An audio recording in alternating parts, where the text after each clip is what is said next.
call the meeting order.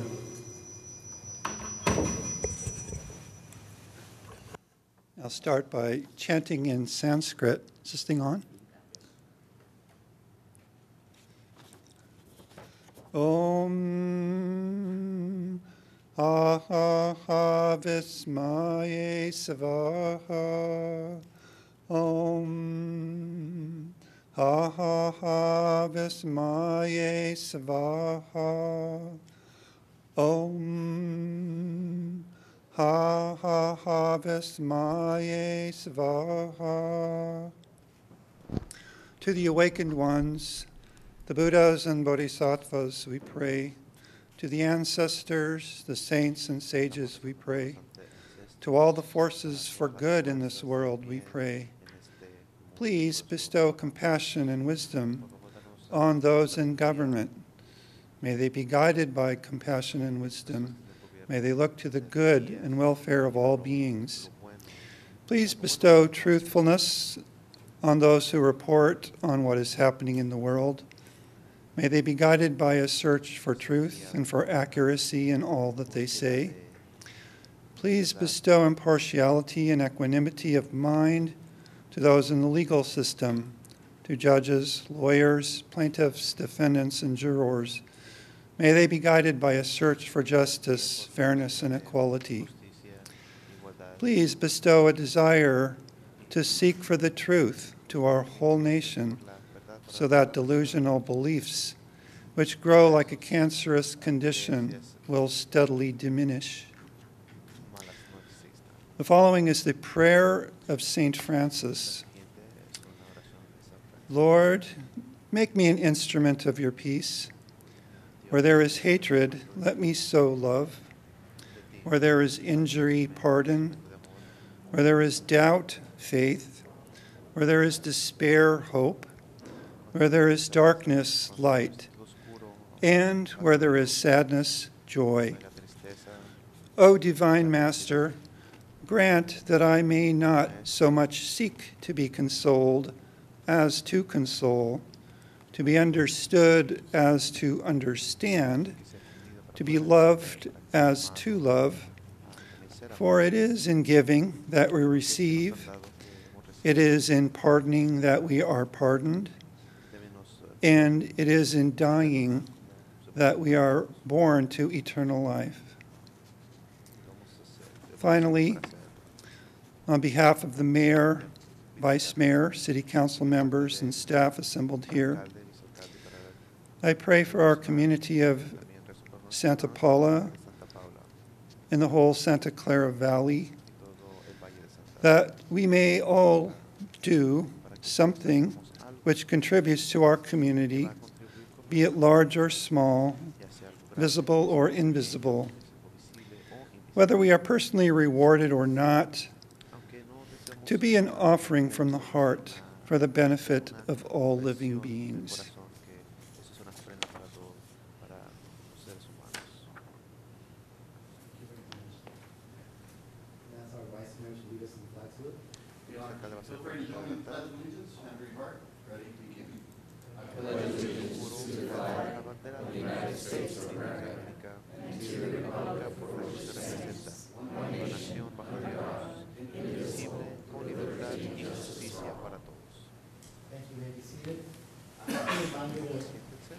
Just a reminder to please turn off your cell phones while we conduct the people's business. We are moving on to roll call. Ms. Atshaw? Councilmember Crosswhite? Present. Councilmember Cornejo? Here. Vice Mayor Juarez? Here. Mayor Chavez? Present. And Councilmember Ornelas is absent this evening. Ms. Castillo, do we have something to report from closed session? Mr. Mayor, would like to report that this evening council recessed into closed session to discuss item 6A on the special meeting agenda. That item is described as conference with labor negotiators pursuant to Government Code Section 54957.6. City representatives were Chief Labor Negotiator Irma Rodriguez Moisa, City Manager Dan Singer, Finance Director Christy Ramirez, Human Resources Director Lorena Alvarez. The employee organizations that were involved in this labor negotiation were Community Services Officer Association, Mid-Management Association, Professional and Supervisory Association, Service Employee International Union Local 721 SEIU, Santa Paula Officers Association, and unrepresented employees. There are no reportable actions taken this evening. Thank you, Mr. Mayor. Thank you, Ms. Castillo. We're moving on to item 6, public comment. We have Ms. Marianne Krause. Please join us. Thank you. Thank you, Mr. Mayor, members of the council. I'm here tonight on behalf of Santa Clara Valley Together. We met last week with Congresswoman Julia Brownlee, and our primary area of discussion was the proposed Medicaid cuts and their impact on the county healthcare system. First of all, we used statistics that I received directly from the healthcare agency, so they're as accurate as they can provide. The current House proposal would, in Dr. Fankhauser's words, cause a major restructuring of the entire county healthcare system. Right now, 55% of the revenue for the two hospitals, VCMC and Santa Paula Hospital, come from Medicaid. We don't know exactly how much of that would be lost, but a very significant portion of it. And secondly, 65% of the revenue that comes to the clinic system is from Medicaid. There are, I believe, 23 county clinics throughout Ventura County. Some of them are specialized, but they serve many people in Ventura County. As you know, we have about 250,000 people on Medicaid in this county, and it serves 1 out of 2 children in Ventura County. We would almost certainly lose Santa Paula Hospital if the cuts occur as the House proposes at this time. There would be perhaps many changes at VCMC as well. The county is required to provide health care to people who cannot pay, and so if they lose Medicaid money and they're still having to provide those health care services, funds would have to be shifted to the healthcare agency from other general fund agencies, such as libraries, parks, Channel Islands Harbor, and other general fund line items. This could be a huge problem, not just for the county, but also for all of us, because once you start losing one whole hospital and possibly part of another one, and a major part of your clinic system, then everybody's timelines for getting appointments at doctor's offices are going to change because we'll lose providers. And so everyone will be impacted. The Santa Clara Valley probably more than anyone because of the loss of the hospital and our clinics. But it's a huge problem that everyone needs to be aware of. Thank you for your time.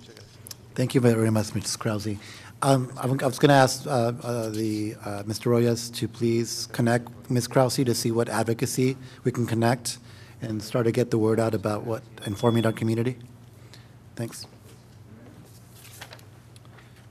All right, we have the next item on the agenda. We have presentations. Today we're going to invite the members of the Parks and Recreation Department to please come up to the podium.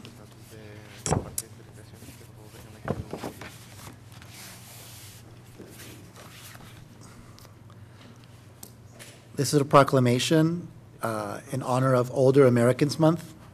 I don't like to use the word older, but that's the way it is. However, I would like to use the word wiser, right? Because you get wisdom over time. So whereas the month of May is Older Americans Month, a time for us to recognize and honor the city of Santa Paula seniors and their immense influence on every facet of American society, and whereas through their wealth of life experience and wisdom, seniors guide our younger generations and carry forward abundant cultural and historical knowledge, and whereas older and wiser Americans improve our communities through intergenerational relationships, community service, community engagement, and many other activities, and whereas community benefit when people of all ages, abilities, and backgrounds have the opportunity to participate and live independently, and whereas the City of Santa Paula must ensure that American seniors have the resources and support needed to stay involved in their communities, reflecting our commitment to inclusivity and connectedness. And now, therefore, I, Pedro A. Chavez, Mayor of the City of Santa Paula, do hereby proclaim May 2025 as Older Americans Month. This year's theme, Flip the Script on Aging, aims to transform how society perceives, talks about, and approaches aging in our community. I, Pedro A. Chavez, call upon all of our residents to join me in recognizing the contributions of our senior residents and promoting programs and activities that foster connection, inclusion, and support for older Americans. Today, hereby resolve that May 2025 to be proclaimed as Older Americans Month and encourage our residents to join in the celebration. Mr. Duque, welcome back. Great to see you again. And thank you again for the participation of your department and members of the commissions that serve our residents. So I'm going to present this and we'll take a quick photo.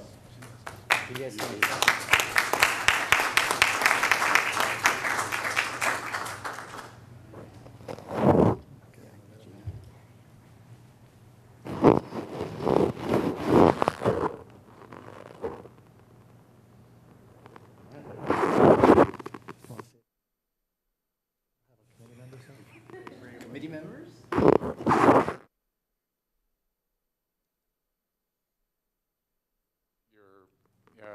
All that the city does for the elders of this community. Thank you all. And then just on behalf of the Parks and Recreation Department. Yeah, on behalf of the Parks and Rec Department, obviously we appreciate our committee members and Ariana Talamantes was our new coordinator, kind of taking over that department. And we just thank you for your support as well. Well, thank you for all you do. We appreciate you. We have a couple comments from the council members. Thank you, Mayor. As the council's resident oldest person, I want to congratulate our Parks and Rec Department for all you do for the whole community and for the senior population. I live in a senior community, and when I go to the senior luncheons that you put on, I see a lot of my neighbors there. And you have a lot of great activities, yoga, the knitting, all of those improve the quality of life of a special part of our community, and I just really appreciate all the work you do. Thank you.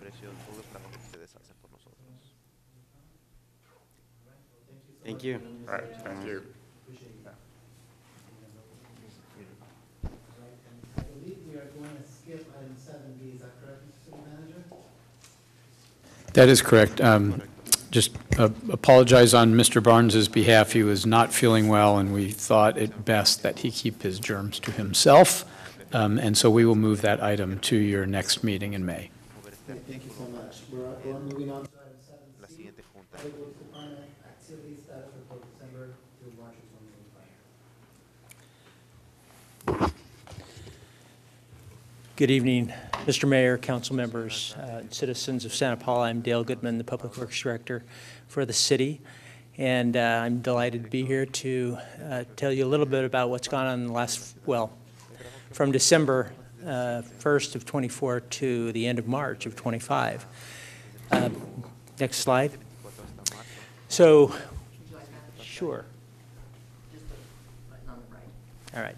So, we have a lot of consultant contracts that we deal with in the department, and these consultants do a number of different things for us, including engineering and management of the wastewater treatment plant, a lot of other things. They're very busy, and they do a lot of great things for the city that otherwise would not get done. We simply don't have the staff to do all the work that these consultants do for us. In 24-25, the approved budget was $2.77 million for the work that they were going to do. We don't know that we will spend all of that, but that's what we budgeted for the work that we thought that they might be able to accomplish. Solid waste and recycling is a big, very important thing that goes on in the city.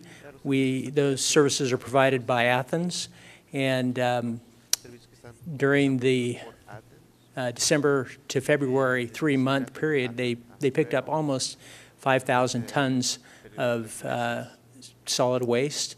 And in addition to that, 2,100 tons of organic waste and recycling materials. So they do a great job for us, with the exception of running into tree limbs sometimes. They do a great job for us, and they're dealing with that. They do a lot of community outreach and community support, and we are really happy with the work they're doing in that area. One of the new things that they've done for us is they brought in a CNG-powered motor sweeper, and it's state-of-the-art equipment, uses regenerative air, and has been doing a really good job keeping the city's streets cleaned. On a monthly basis, they pick up about 30 tons of dust and debris from the city's streets. We're working right now on getting signage made for the city that will reflect the new sweeping routes and dates the sweeping will be done. We also have a major initiative that the state imposed on us, SB 1383, and they're helping us comply with that as well. Wastewater Division, the Ventura Regional Sanitation District personnel operate our wastewater treatment plant and do a lot of work on the maintenance of our wastewater collection system.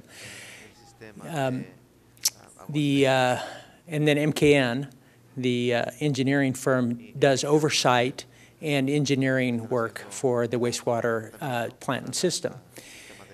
One of the problems we have at the WRF is that our chlorides remain high. We've been, the state has imposed on the city a cease and desist order, telling us that we have until February of 2028 to keep our chlorides in the effluent stream coming out of the plant below 110 parts per, or milligrams per liter. We're not at that mark yet. Right now we're averaging about 122.7 milligrams per liter. So we have a ways to go. Hence we have the advanced water treatment plant or program, where we're going to be building an addition to the plant that will further reduce the chloride and get us below that level that we have to be.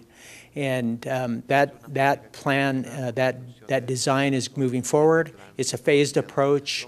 We're hoping that with just one phase we can comply and not have to go to a phase 2. But so we're at 30% on that plan, and the 60%. Generally, when you're doing design work, you look at the progress at 30%. You look at it again at 60. You look at it again at 90, and then at complete. So they're working on the 60% plans at this time. We've replaced one of the blowers at the plant, which these blowers are critical to what goes on there. If we don't have oxygen, then the bacteria die and nothing happens that's supposed to happen in the wastewater stream. And so blowers are critical to the operation. And we've got a program now that will replace those blowers in an orderly manner, instead of waiting 10 years to where they're all really old and then starting work on it. So that's a really good thing for the city. This is very critical infrastructure. I'm just going to move on because I think my 10 minutes are up, and then my mic is going to be turned off. So, Water Division, this is also very critical infrastructure, and without water, we don't live very long, as we all know. And so, the Water Division is really, really important to the city. During the 4-month period, we delivered 280 million gallons of drinking water to the citizens of the community, and to people outside the boundaries of the community as well. So the workers in the Water Division do a great job for us. They answer a lot of calls. They do a lot of repairs. They have been replacing water meters at an accelerated rate. We have 600 water meters that don't communicate with our system anymore, and so they're working really hard to get those all replaced. And then we'll go on to a more systematic approach to replace water meters on a 12-year cycle. So every water meter in the city will be replaced every 12 years. That's the end of their really useful life. Lots of other data that you can see there. 2 of our employees reached career milestones. Joshua Alprin, a newer employee, has received his Water System Operator 1, and John Zavala has received his Water System Operator 2, and so those are big steps for them. Streets Division, they do a lot of maintenance for us. In the last 4 months, they put down over 18 tons of asphalt, patching potholes, 350 potholes. They do a lot of other things in the right-of-way, curb painting, signs, banners. They put up banners and take down banners. We'll try a little harder to make sure that they get taken down in a timely manner as we move forward. I understand the Christmas banners were up well into January, so that won't happen again. As I said, we're working on signs, the signs for the street sweeping, but they do a lot of other signs for us, a lot of dig alerts, and just do a lot of maintenance. And recently, they completed the combination, the new trash and recycling combination bins that are in the downtown area. And so they put in, I think, the last one in front of Public Works yesterday. So that project is complete. And, of course, they're involved in Cruise Night. That doesn't really fall in the 4 months that I'm reporting on, but they're doing it, so there it is. Fleet Division, these three men do a lot of work for the city in the 4-month period.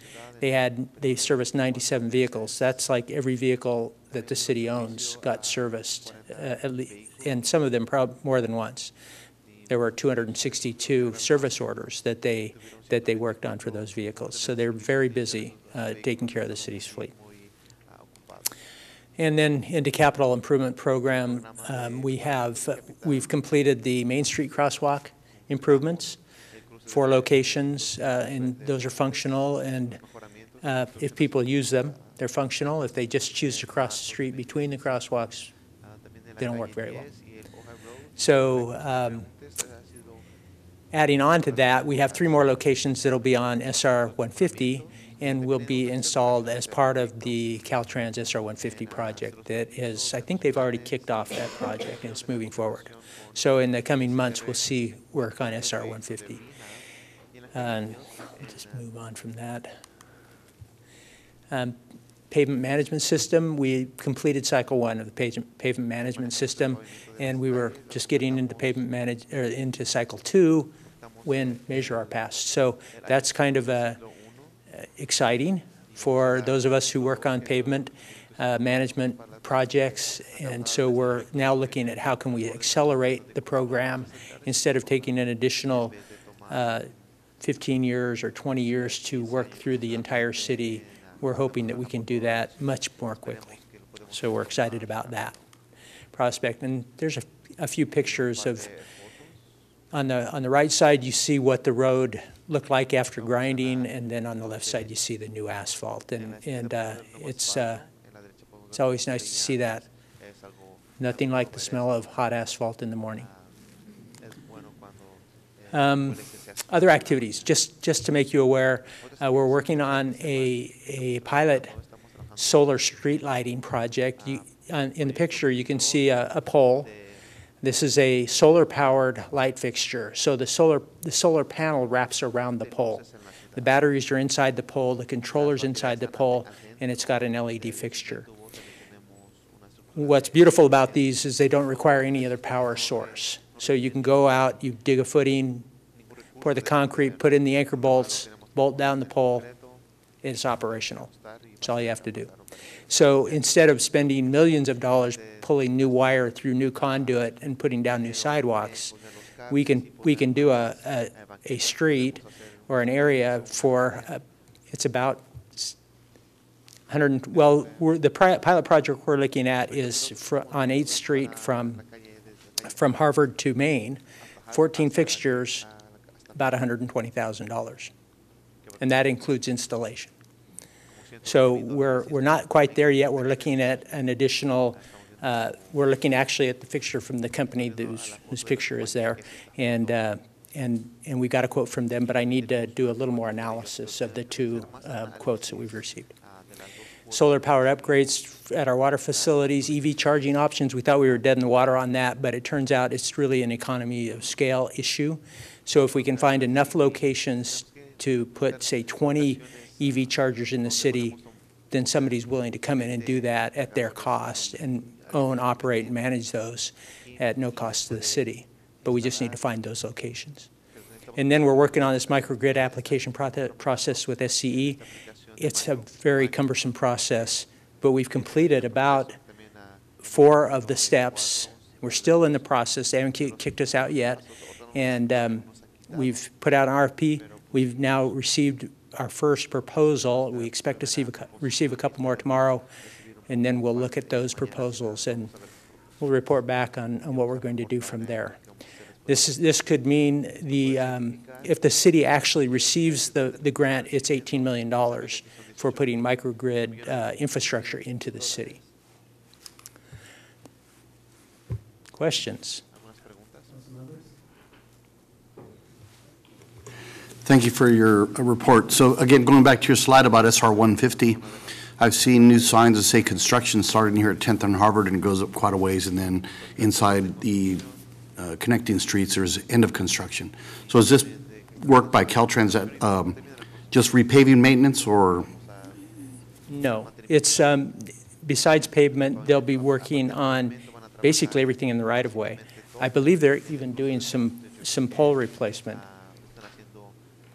And the city engineer's here to make sure I don't say something I'm not supposed to. I've had the pleasure of sitting in on some of the Caltrans meetings, so I've got more information than I care for. But it will be really focused on Ojai Road, 10th Street. They'll be doing traffic signal replacement, so they'll be updating the signals with actually what are pretty nice looking ornate poles. They'll coordinate well with the downtown theme we have, as well as doing pavement rehab, some drainage improvements. Really, a lot of our work is kind of trying to ride herd on them to make sure that the work that's going on in Caltrans right-of-way doesn't spill over too much into city streets, and that's some of the signage you see up. We've made them sensitive to not staging parking, not having equipment staged on our streets, and just being careful about some of the closures they're talking about overnight. They do plan to do some night work. It's a balanced kind of thing. You can really mess up traffic doing grinding and paving during the daytime, but you disrupt people when you do work at night. So we're looking for them to do some outreach and engagement, and hopefully limit the amount of time that they're doing night activity. Thank you. Second question, when you talked about the wastewater treatment plant and the chlorides, you said hopefully the first phase will bring us back down to compliance. That may be subject to change if it's not efficient and or with increased amount of houses and apartments that are going to be built. Is that correct? That is correct. When it comes to chloride, for example, new housing where you don't have any salt-based water softeners can actually dilute the stream further. And so, like, for example, the house that I live in East Area 1, it has a water softener, but it isn't salt-based. And so we're adding water to the system and waste to the system, but we're not adding chloride to the system.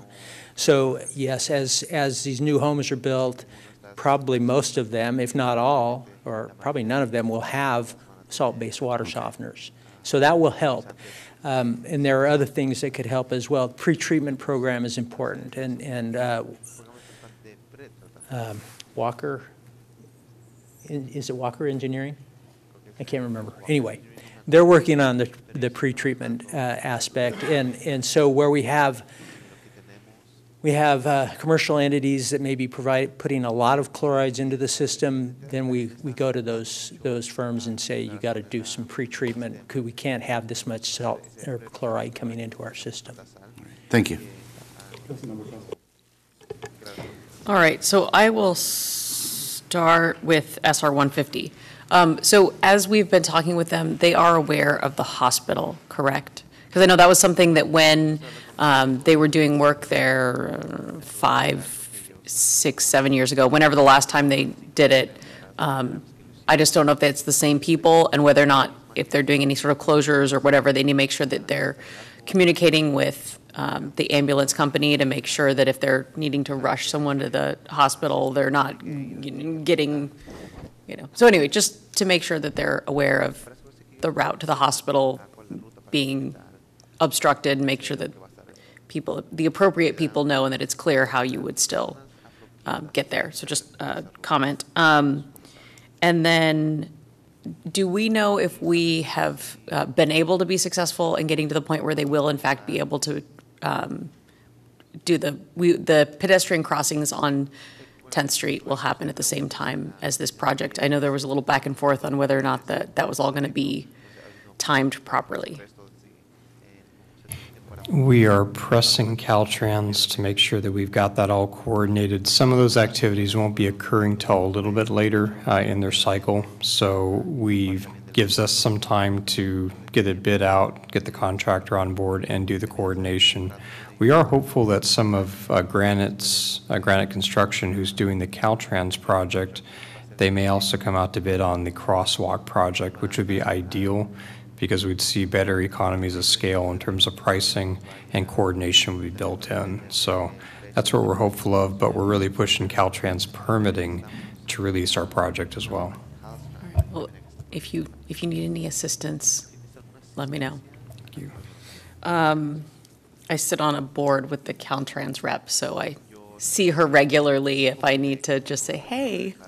So, and then do we know as we're looking into the solar light pilot project, do we have a sense of, will we have a sense of the number of hours? So one thing that I've noticed on the temporary, cheap solution to some of those others is in the winter, some of their length of light gets very short.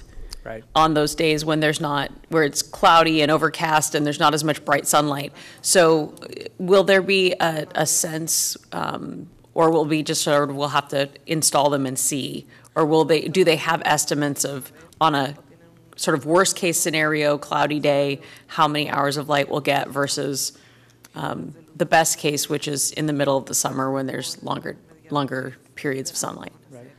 And they do have estimates, and they've done substantial testing to see how long a fully charged battery will last. And in both cases, it's over 75 hours of light time on a single charge. And so that helps. That's several days of 24 hours a day. Of course, we don't run the lights 24 hours a day, and these lights are programmable, so you can determine the percentage of light you want. If you want 100% light from dusk till 10:30, it runs at 100%, and then at 10:30, it can dim to 60% or 40% or whatever you feel is adequate during the middle of the night, and then at 5 in the morning, you can bring it back up, and so that prolongs that battery life. And so then if you have several days in a row of inadequate sunlight, you're still okay because they can go for days without any light at all. And do you know if there are multiple sources that you can get, say, a spare battery or a light bulb from? Because I know that one of the challenges we had with a former pedestrian crossing product was that we could no longer get the bulbs, which made the entire system non-functional. Right. So it would just be something, and you may not have an answer right now, but it would be a good question to see whether or not there's multiple sources for the bulbs and or the batteries, although the point of with some things, by the time you get to battery, then that's a whole other conversation. But just to see whether or not there's any sources for main parts that might need to be definitely replaced. Look into that. The LEDs usually last for a lifetime. I mean, they last for many, many, many years, way longer than the other components, or even the poles will last. The LEDs should be good. I only ask because we buy LED light bulbs for the house, and they say they're supposed to be a 15-year bulb, and 2 years later, one of them is blinking. So right. That's true. Just curious. But no, we will definitely look into that and make sure that we have sources for that, for backup equipment, for spares. I would just point out, too, Mr. Goodman's planning to bring the whole concept to the council probably in June. Okay. Just to look at the options. We're treating this as somewhat of a pilot project, but the aesthetic of these lamps, while they're nice, they're a little different. They're different than what we're used to, and so we don't want to be the ones just to make that decision without council's blessing. So And I just wanted to pepper the questions so that if we didn't know the answers, when we come back for that conversation, there are things that we can make sure that we know. For the street sweeping, do you know in areas of town that don't currently have signage, is part of the plan to install signage, or are you just planning to update the signage where there currently is if the schedule is changing? I know at least a couple of areas where there is no signage that we are putting signage in, updating signage that we're going to take down. And so I believe we're trying to cover every place where the street sweeper is going to be operational. Okay, because I know in some areas there's been challenges with, since nobody knows when the street sweeper is coming through, then stuff doesn't get swept, and then that can cause challenges for pedestrians and others trying to navigate some of the gutters in addition to the runoff and leaf issues. So was just curious if that was part of the plan. Okay.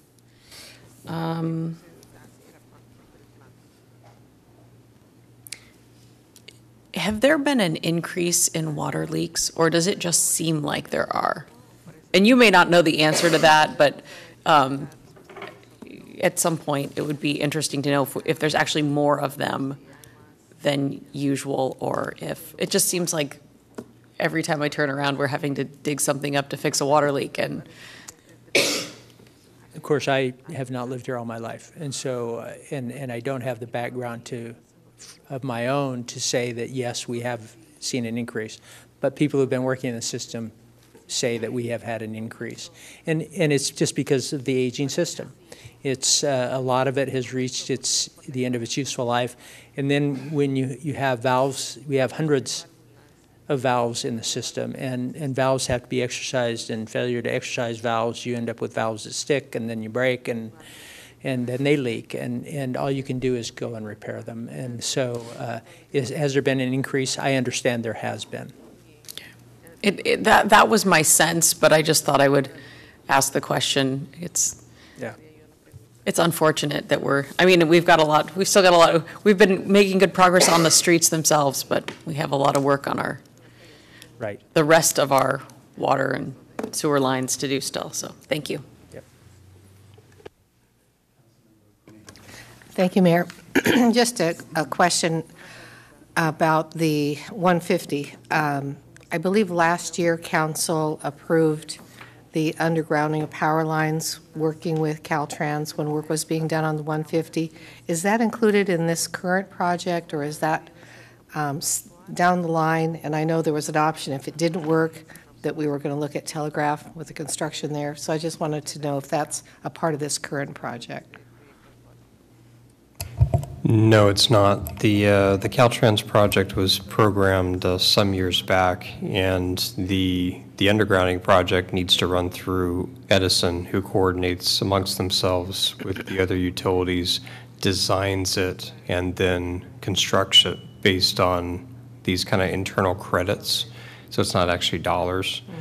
So we're probably looking at 3, 4, maybe 5 years out before that happens. So not nearly as quick as we'd like, and definitely not with this project. Okay, appreciate that. Thank you. I have a couple questions. I think it was last year we had a consultant that shared with us a map and regarding the chloride levels in very specific spots around the city. And council members had mentioned had some suggestions about how they'd done any testing around our car washes to determine if that is a source of the chlorides. Do you know if there was any follow-up to that, to those recommendations that were made during that presentation? I do not have an answer for that. Okay. Sorry. I know the consultants that we had doing that study, we could probably get with them to find out if they looked specifically at those facilities and what they found if they did, and if not, what their impressions are about car washes in general in terms of chloride levels. Right. Appreciate that. And then the second question was, I know I've been making a request about, for community development, we have when there's projects that are happening in the city, we have a place that we can go to, and the public has a place to go to determine where these projects are happening. I wondered if Public Works is in the works of potentially doing something like that, so our residents know, okay, there's going to be work being done in their neighborhood. Is that something that can come in the future so that we can be transparent about projects to the public? I'm going to have to defer that. Yeah, we can certainly get more information on the Public Works webpage as far as current projects, paving projects, things like that tend to have a wider influence. We've looked to get the maps up and word out, but there's always better ways to do it too. So we'll be looking to find more efficient ways to get that information out. Appreciate that. Thanks so much. All right, no other questions. Thank you very much for your report and for your hard work. We are moving on to item 7D, and we do have a public comment. Shall we wait? Would you like to wait, Ms. Cummings, for the presentation before you speak? Sure, that would be great. Wonderful, thank you, I appreciate that. Mr. Royas.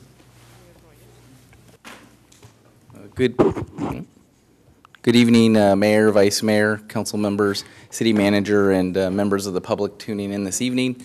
Staff comes before you, as well as our team, to give you a presentation and an update regarding the Santa Paula Trail Connectivity Project. To introduce the project team that's here with us this evening to help make this presentation, we do have our city engineer, Mr. Bob Woodward. We also do have in the audience Amanda Fagan, representing the Ventura County Transportation Commission. Thank you so much for coming this evening, Amanda. We also do have from M&S Engineering, we do have Michael Ip. And then from Pacific Coast Land Design, we also have Mike Zezeldorf, who's here helping with public outreach and landscape architecture.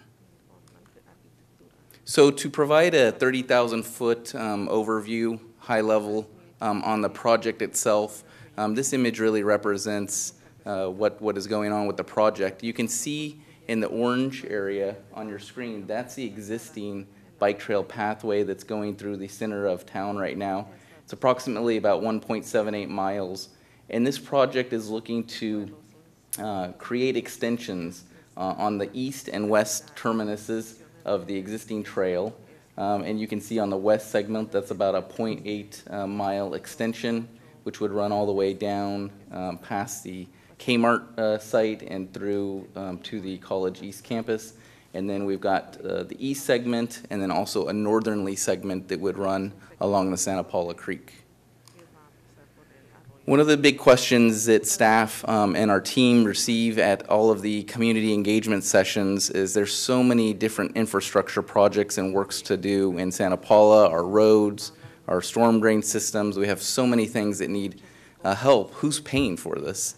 And so really happy to just share and report out that this project is 98% of it has so far been funded by a Transportation Development Act grant that the city received to the tune of $1.5 million.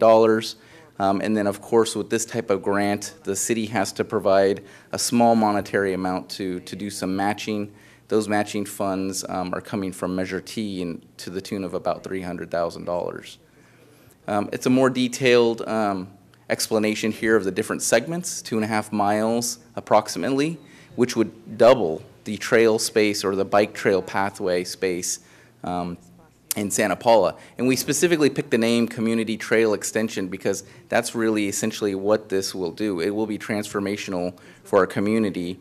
Imagine being able to get all the way. We just had our grand opening of our sports park, being able to have residents access that amazing sports park on one end of the town and safely commute and get all the way to the other side of town to attend college or to take care of other activities.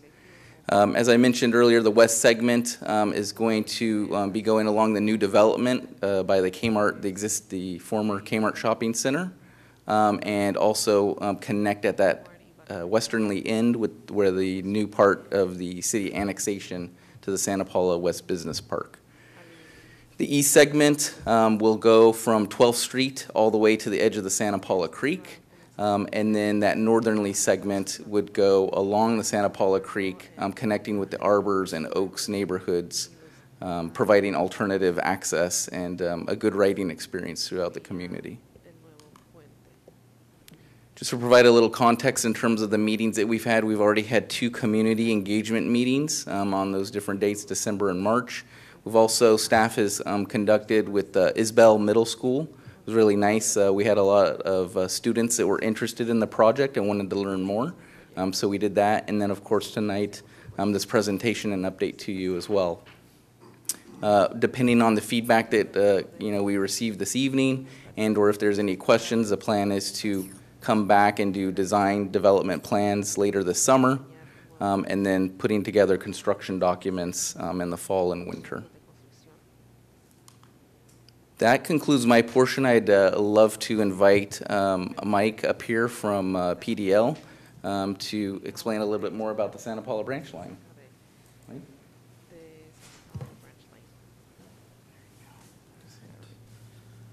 Thank you, Jonathan. Members of the council, Mr. City Manager, Mr. Mayor. Mike Zilsdorf, Pacific Coast Land Design. Had the benefit of being a part of the original Phase 1 project in town here that was wrapped up back in 2012, so it's nice to be back and be a part of this project here. Michael and I are going to go through some of the content that we presented to the public at the first 2 meetings here. And I'm going to do my best to go through some of the VCTC content that Amanda did so well at those meetings. But as you know, those 2 portions of the trail, the west segment and the east segment, are going to be within the Ventura County Transportation Rail Corridor, the Santa Paula Branch Line right-of-way. That right-of-way was purchased by VCTC back in 1995, 32 miles, I believe, Amanda? 32 miles from Ventura out to the edge of the county line. Back in 2000, there was an original master plan that defined the recreational use of the corridor. And what you'll see is there so far have been 3 segments built within the Santa Paula Branch Line corridor. Piru, Fillmore, that first phase here in Santa Paula. Currently, City of Ventura has a segment under design as well from their Metrolink station heading east to the Sataquay edge. And so our project will be picking up and infilling in the Santa Paula section here. As Jonathan mentioned, the existing trail segment, 1.8 miles, running from Peck on the west end and east out to Santa Paula Creek. Or, I'm sorry, it stops at 12th Street currently, which is where our project will pick up. So here we are on the west end, looking back towards the Peck intersection there. And then here we are on the east end of the existing trail. We're looking down Santa Barbara Street on the left-hand side, and then off to the right there at the 12th Street terminus currently. And so that's where this project will be picking up and extending this community trail. And I'm going to hand off to Michael so he can give a little more detail on some of the design plans that we have currently.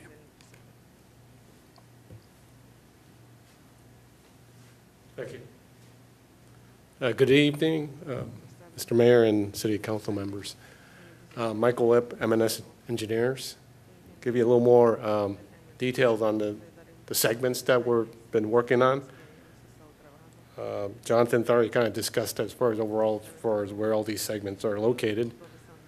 So the first segment is the west segment. They're both in the railroad right-of-way. One is north of the railroad and the other one is south. It's kind of hard to see in this in the exhibit, but we're pointing out as far as some of the elements and potential conflicts of the 2 alignments. And so on the north segment, there definitely is more existing utilities that you have to worry about. And then also there is a spur line off of the railroad to the north. The south segment is really what I guess the VCTC, as far as when they made a master plan of this bike trail, that's where they placed it on the south segment. So in general, the south segment has less supposedly conflicts or issues. So in general, the stakeholders and the community preference is to the south. One thing that we want to bring up, if you see at at Peck Road, there's that 5-legged intersection.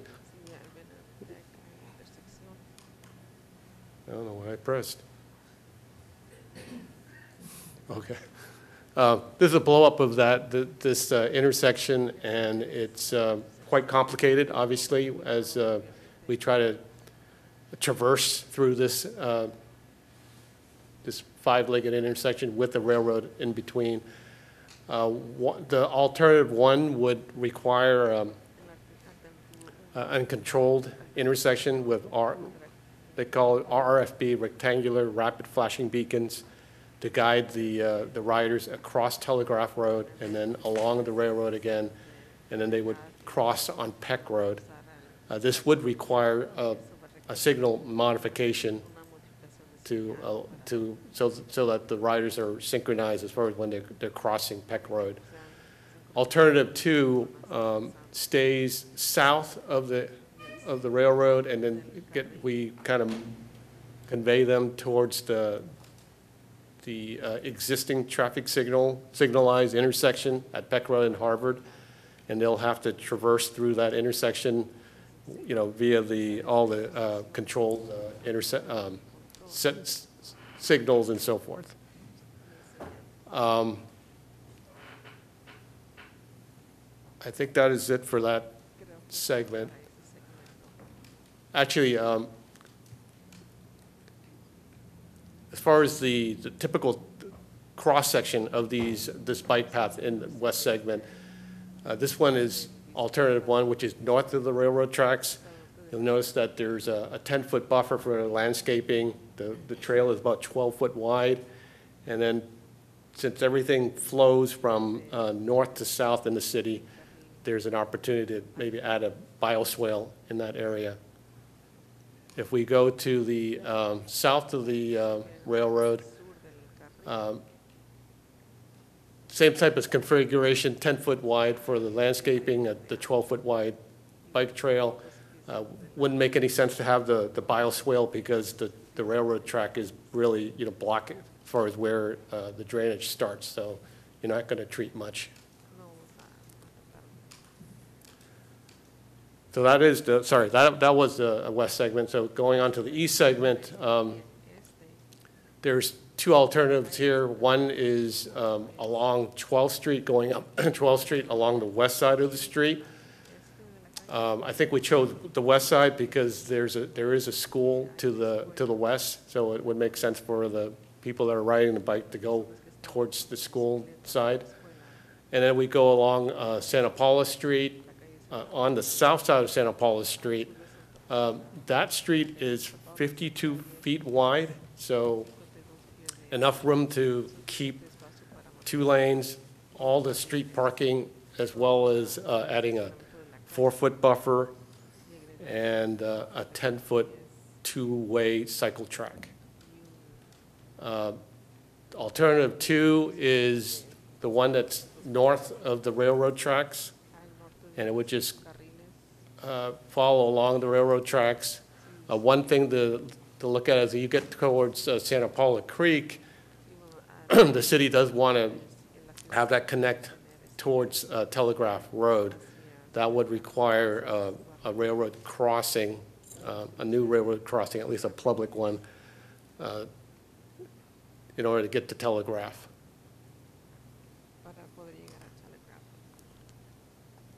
So this is a little bit of a blow-up of the area and the 2 sections that we were talking about. The 12th Street right there, you see the bikeway along the west side. And then on the Santa Paula Street, section EE right there on the top, you'll see that, like I said, there's enough room to keep all the street parking and provide a 2-way cycle track to the south.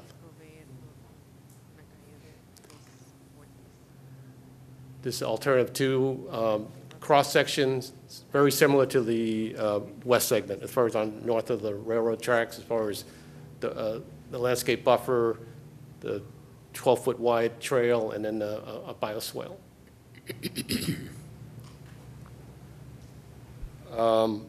As far as the east segment, we present them as alternatives, but there has been talk as far as the city and stakeholders that there might be an opportunity to maybe build both. as part of the project. Design and build both. Moving on to the north segment, it picks up where the east segment ends, and it just goes along the Santa Paula Creek, the levee. As you continue through, you look at that section, based on the community input, we're going to install a split rail fence between the levee and the bike trail. With that being said, as far as the improvements on this segment, will depend on the watershed protection district, because they do have jurisdiction. They own the right-of-way in this area. As you continue north, the north terminus, you'll see on it. You can't really see it very well, but there is an existing 10-foot wide easement, and then the trail would continue and connect to the cul-de-sac at Forest Drive. So I think that's my part as far as describing all the alternatives. I'll turn it back to Mike to talk about the public engagement. And then we'll flip through some of the received feedback so far on the project. And as Jonathan mentioned, we've had 2 public meetings so far. The first one at Barbara Webster School, 23 participants there. I think it was a good first introduction to the project.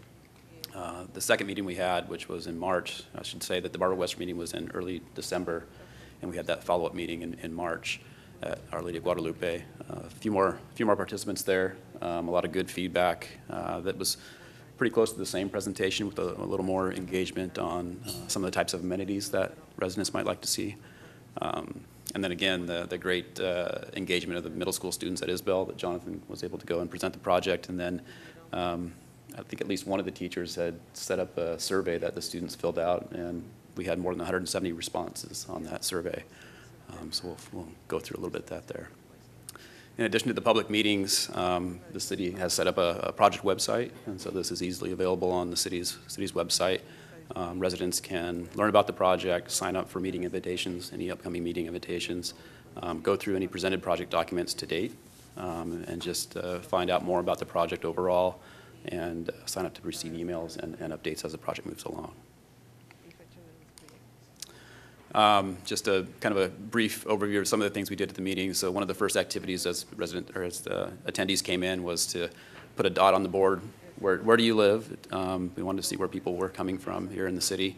The blue, that's the blue and the green dots there. So the blue dots were the first meeting, the green dots were the second meeting. And it also asked people to put a dot on areas in town where you would use the trail to get to. So what were some of the destinations that might be important for you to get to if using the bike trail, the existing portion and then the extensions as well. And that's what the purple and yellow dots are there. You can see kind of a focus around downtown. There's a collection of them over there at the sports park, and then sort of a smattering as you head west there too. So I guess for the design team, it's just nice for us to see where people want to, what the destinations might be, so we can figure out where there might be a rest stop, some signage, those types of things that might be amenities on the trail at those key locations. And then just an overview of some of the feedback we received for the trail overall, the existing trail. Nice, there was some appreciation for the fact that there was landscaping and lighting along Main Street. Those trees getting fairly mature. Nice to have a trail separate from vehicular traffic. So it's nice to hear that, and that we're going to be continuing that with this next phase. Some of the comments we did receive, though, was, well, we like the trail, but maintenance could always be enhanced. And I think driving back through town here today, I thought it was nice to see that some of that's already taken place. There were some concerns about tree overgrowth and the conflict with lighting, and it looks like a lot of that has been picked up. So that was nice to see. And so some of these bits, we asked for feedback on the existing trail, just so we can see what we can do as far as lessons learned carried forward this next phase. Safety has always been a big issue, and people have been fighting their comments there. So with the existing trail, just watching out for lifted pavement and gaps where the rails are. This being a rail with trail facility, you do cross the rails in some locations, and so just being mindful of where that happens and how safe that can be. So that's the existing trail and overall feedback. And just some of the thoughts that came from the students. This is just a very high-level view of some of the main comments that came through with the student surveys. They were excited about, with the existing trail, better lighting, more amenities, benches, safer crossings, and a smoother trail. They wanted to ride their skateboards on it. That was a comment. And then again, just the safety and the perceived safety and lighting was an issue that popped up several times. And I think what was interesting too is not many of them did currently use the trail, so I think that's one thing for us to keep in mind. What can we do to enhance usership of the trail? And then jumping into the individual segments, this is that west segment heading towards the West Annexation Business Park. Residents didn't necessarily vote on which segment they might prefer, but if it had a strong feel for one way or the other, provided those comments. And so we had heard, the northern segment, which was alternative one, concerns about access off Lindsay Lane that had come up. There was, as Michael mentioned, some utility conflicts on the northern edge, but some people made the case that northern alignment would allow for more current residents to access it versus the southern alignment in this segment. And then again, there was advocating for the southern alignment with its connection to the redevelopment of the Kmart site, but with conflicts of not really any other access points until that project comes online, if you're on the south edge there. And overall, there was sort of a general consensus, just as far as majority input, that the southern alignment was preferred through the public input process there. So I think that's, sort of goes along with some of the stakeholder input that we received as well. And then jumping to the east segment, so this is that segment from 12th Street headed towards Santa Paula Creek. Alternative one, which was on street, Santa Paula Street. There were some concerns about the conflict with sharing the road, bicycles, pedestrians, and vehicles, the driveway input along the road as well. That park and ride, or I shouldn't call it park and ride, the trail access parking lot that is proposed at the end of Santa Paula Street. There was concern that might just be filled up with resident parking at all time, so to think about that. But it does provide great access for the residents along Santa Paula Street, so that northern alignment there. And then alternative to staying in the right-of-way along the north side of the rail line there, so from 12th Street heading out to the creek in a sort of a more scenic route, adding trees, landscaping, lighting, making it a comfortable space. I will share back with the original Phase 1 project, that segment was designed, but the city at that time had chosen not to put it out to bid just because there was no destination at the end of that trail point. So I think what's exciting now is now that we have that north-south connector, it's going to make a lot more sense if we look at this connector. So. And just to piggyback on what Michael said, both segments will be considered for design here, so we can figure out how to best provide, I guess, both options there. If a user wants to ride the southern alignment through the rail corridor and then connect to the Santa Paula Creek connector, that's open to them to do so. And if it's somebody just wanting to get home on Santa Paula Street, then they can also follow that route as well. So.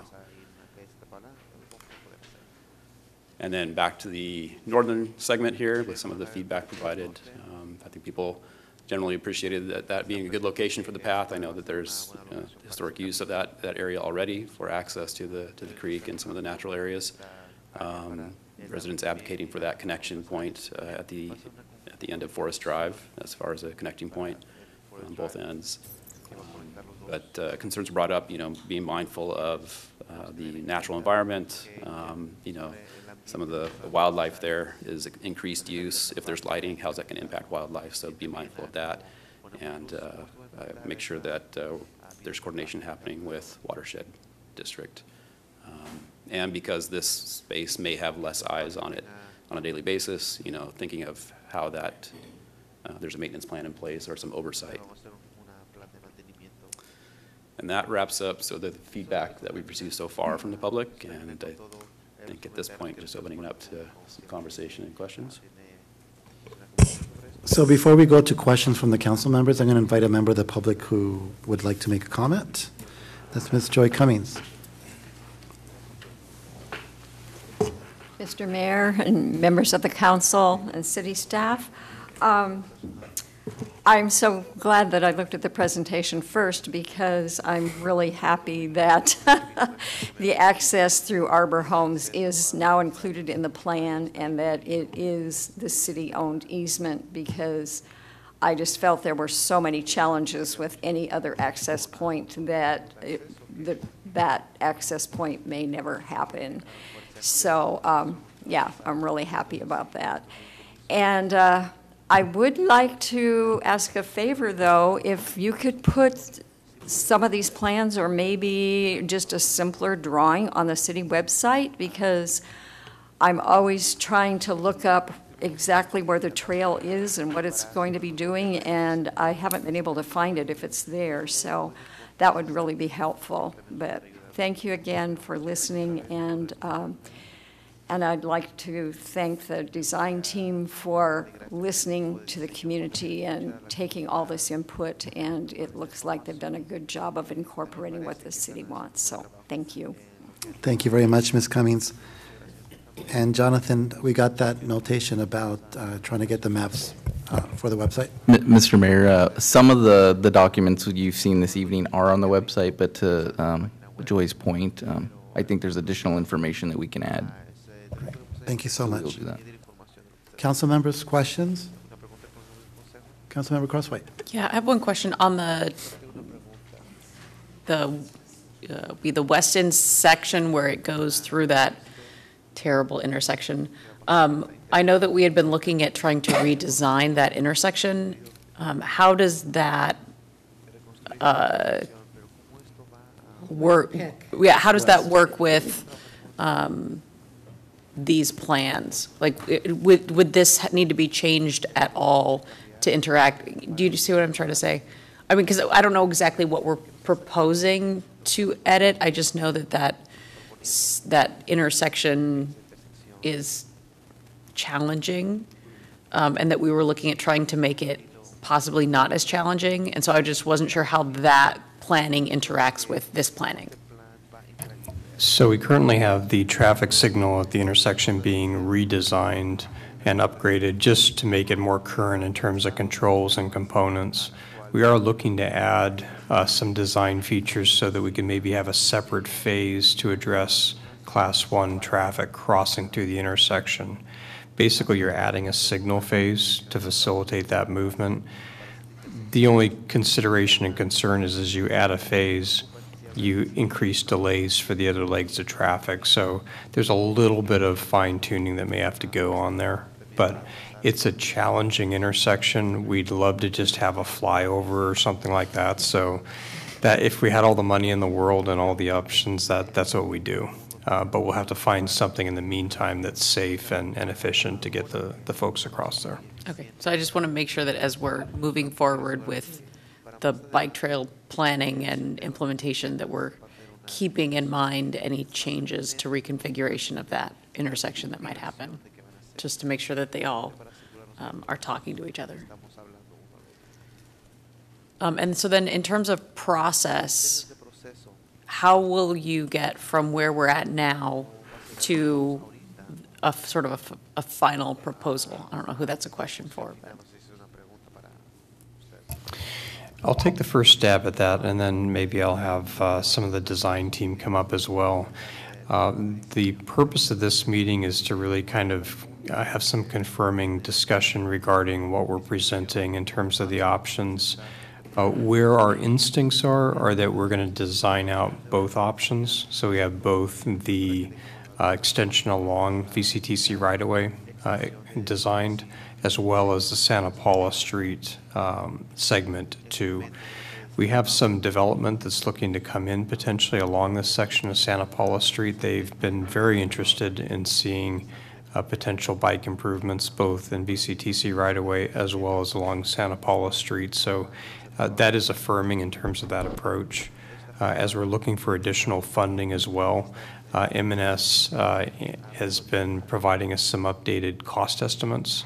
So as we look to pursue some CMAQ funds with this current cycle, we'll look to have the plans in place so that essentially you're ready to go, you just need funding. It's always a good position to be in when you're, quote, shovel ready, and then you basically decide what you're going to build first. Councilmember Cornejo? Thank you, Mayor.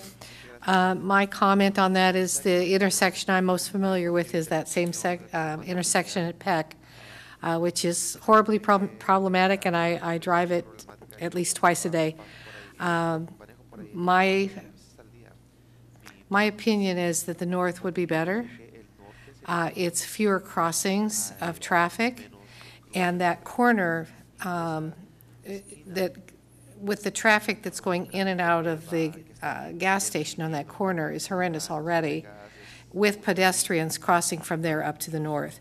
And to have an added bit of traffic with the bike trail, I think it just would just complicate things. I just think it's a little more out of the way, and that's just personal opinion from use myself. But of course, I'm not a design specialist either as far as traffic flow, but just watching it every day, that's a real dangerous corner from the south up. So, thank you. Vice Mayor? Thank you, Mayor. I have 3 questions. The first one being the drawing that you had, or the photograph that you had of the west section beyond the already existing bike path west of Peck Road, the palm trees. Those seem to be pretty mature trees, and we are a tree city. Is it concern that they are going to be in the bike path, or what is a concern? Because they're pretty mature trees. Those palm trees are actually within that 10-foot buffer, landscape buffer, so it really depends on whether the city wants to keep them or integrate it as part of the landscape theme. So as far as right now, we're not planning on removing them. All right, thank you. My next question is, on the east side, there was a consideration to use the existing train bridge across the creek. I think you've heard how much trouble we're having with our building our current bridge. I just don't know if you've considered how much of a challenge that would be to do the existing, if you wanted to go along the railroad tracks and follow it across that existing train trestle. It would be a challenge, I think. Yeah, boy, I think we've been talking to VCTC as well as Sierra Northern, but I think in general that existing bridge is not set up for any widening or to add the bike or pedestrians across. So they would not be for it actually per se. So I think the route that we're showing, they would have to go north and use that new bridge across Santa Paula Creek. Thank you. And my third is, this has been a challenge for many years, the ingress and egress on Forest Drive to the Watershed Protection District path up there. I'm glad, I'll share Joy Cummings' feelings. I'm glad that's finally at least looks like it's going to be a good thing and going to pass. So I know there was concerns for quite a while, but once the bicyclists exit onto that cul-de-sac, is there going to be signage to get them, if they decide to go through, to end up back on Ojai Road? Because that's a pretty dense neighborhood with no streetlights, no sidewalks, and at night it's very dark. That might be a question for Bob. I know our project kind of ends when we connect to Forest Drive, so as far as continuation. Yeah, we definitely look to have some wayfinding signage to encourage people and into that bike path, direct them to it. It would be an excellent alternative to Ojai Road in terms of safety for bicyclists, but for folks coming south on Ojai Road, they need some signage to direct them in there. So we look at some wayfinding signage to improve that directionality and experience. All right, thank you. Thank you, Mayor. Councilmember Crosswhite. And I would just agree with Councilmember Cornejo that if I were using the bike trail, I found it interesting that the public seemed to think that the southern route on the west end was more desirable, because personally, anytime I can avoid going through a very busy intersection, I avoid going through the very busy intersection.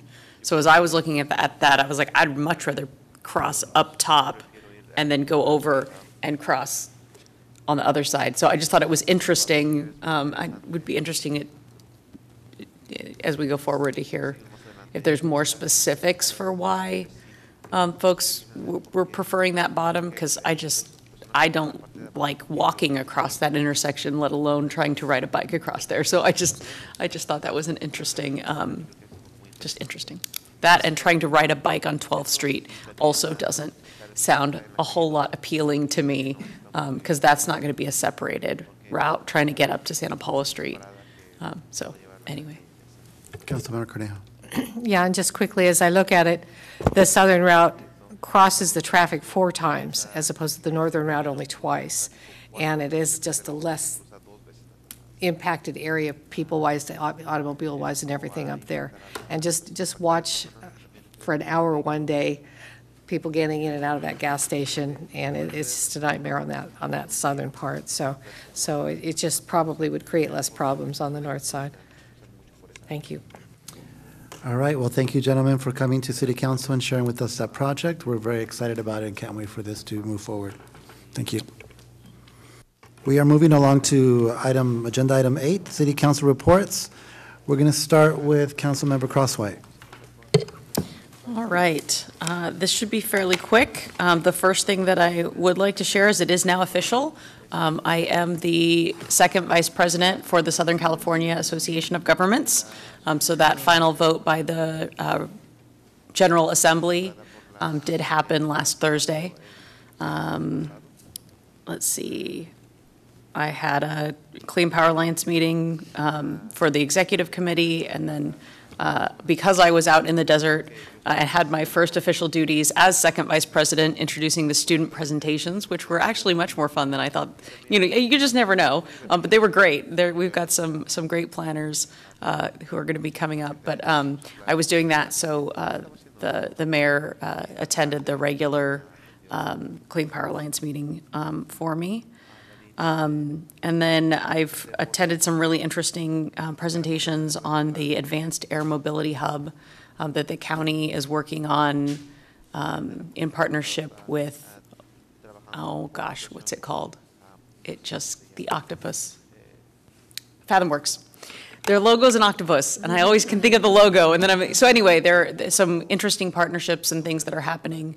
And so it'll be interesting to try to see how Santa Paula can get tied in with those efforts. This afternoon, I attended a really fun, well, first of all, this morning, I got to take 5 and read to kids at the library, which was just delightful. And so that was a lot of fun. And then, because I couldn't do it last Friday since I was out in the desert, so I was very pleased that I got to do that this morning. And then the Sea Perch program at the Navy, or I guess the thing is, this is called NAVC partnered with the school district, and they did this program called Sea Perch. And so they had projects from the elementary school, middle school, and high school where students, actually there was elementary school students who had built these little contraptions that actually went down into the water, and today was the day they got to test them out.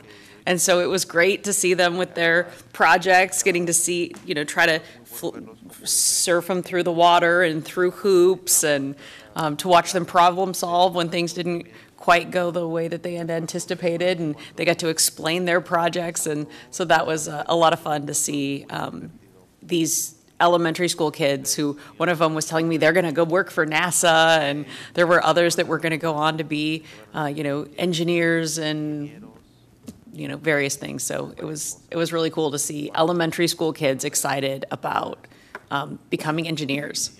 And so really, the school district is really trying to engage those pathways all the way from elementary school up through high school. So that was a fun presentation. And then attended the grand opening of the sports park. If you haven't been there yet, please go visit the new sports park. There'll be more coming. This is phase 1, but it's a great space already. So I think that's what I have to share for now. So thank you.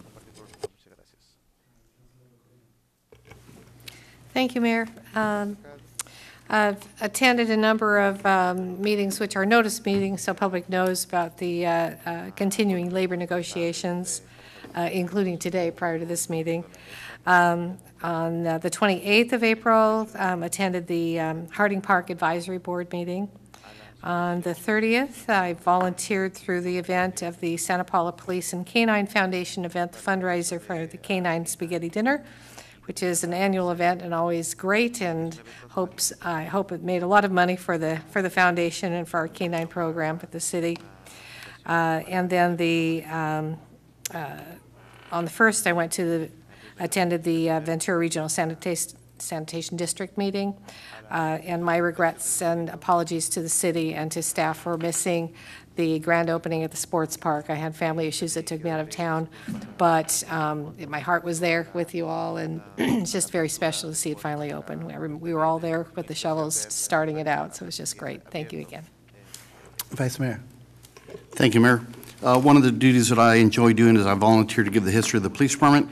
I gave it on the 21st of April to the newest officer, Vincent Mendez, and I'm always thrilled to talk about where we've been, what we've overcome, and where we're going for the future. As Councilmember Cornell said, we've all attended some closed session meetings. Friday, May 2nd, was the second cruise night. As you know, it occurs the first Friday of every month, but this year there will probably not be one on Friday, July 4th, because that will conflict with the fireworks that the city and Rotary puts on, and I believe it's going to be at the new sports park this year. And I was at the sports park. What a great event that was, and a long time coming. We had representatives from the state joining us, and I was actually honored and thrilled to be performing in one of the first bands in the amphitheater. Today, I went to the senior wellness fair at the community center. I wasn't able to cook. They hadn't had enough cooks, but I did prepare the meals, and I was a good public servant because I served the seniors their meals. And I think the chief's going to talk a little bit about the police memorial, which is going to happen this Saturday, and that's my report. Great, thank you, Vice Mayor. I was just very excited to be at the sports park. It was quite an event for all of us to witness the expansion of our green spaces in our community. And then I just will continue providing my written report. So we're moving on to agenda item number 9, City Manager's report. Thank you, Mr. Mayor, members of the council. Like all of you, we're thrilled to be part of the sports park dedication and opening. It's been a busy couple of weeks. We had a wonderful kickoff Monday night of our new Measure R committee to do basically an orientation that both the city attorney, Mr. Royas, Ms. Ramirez, and the city clerk and I were part of. They're ready to get started. I had a chance to be at the SCAG conference for a day and a half, and it was just a pleasure to get to see Councilwoman Crosswhite be elevated to the position of some prominence within that large organization serving almost 20 million people. And was also at the VCLA Awards lunch and the spaghetti dinner for our Police and Canine Foundation in support of our police department. And on that note, I'd like to invite the chief to come up, as Councilmember Juarez noted, to just say a few words about National Police Week and also the event that's planned for this Saturday. Before you say anything, is it not your birthday today or yesterday? Cinco de Mayo was birthday. Cinco de Mayo. Happy birthday, Chief. Still celebrating. You tell he's a little older looking? Yeah. Wisdom, like you said earlier. Thank you, Mr. Singer, for allowing me some time to come up. Good evening, Mayor, Vice Mayor, Council, staff, and our viewers. I just wanted to let everyone know that this Saturday at 9 a.m. we're going to have our Santa Paula Police Memorial event, May 10th.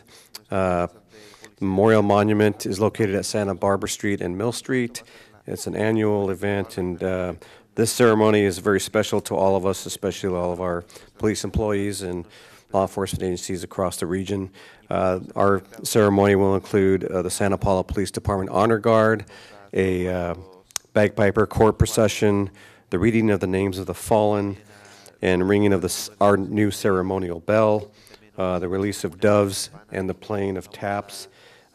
We honor our 2 officers who were killed in line of duty, and that is, the first one is Santa Paula City Marshal Henry Newton Norman, and also Santa Paula Police Officer James Edwin Barmore. They passed some time ago, but it's important for us to remember that. And on that note, our memorial event is the beginning of National Police Week, which is this year, May 11th through the 17th. May 15th is National Peace Officers Memorial Day. So it's an important time for all of us to remember our dedication and those who have fallen before us.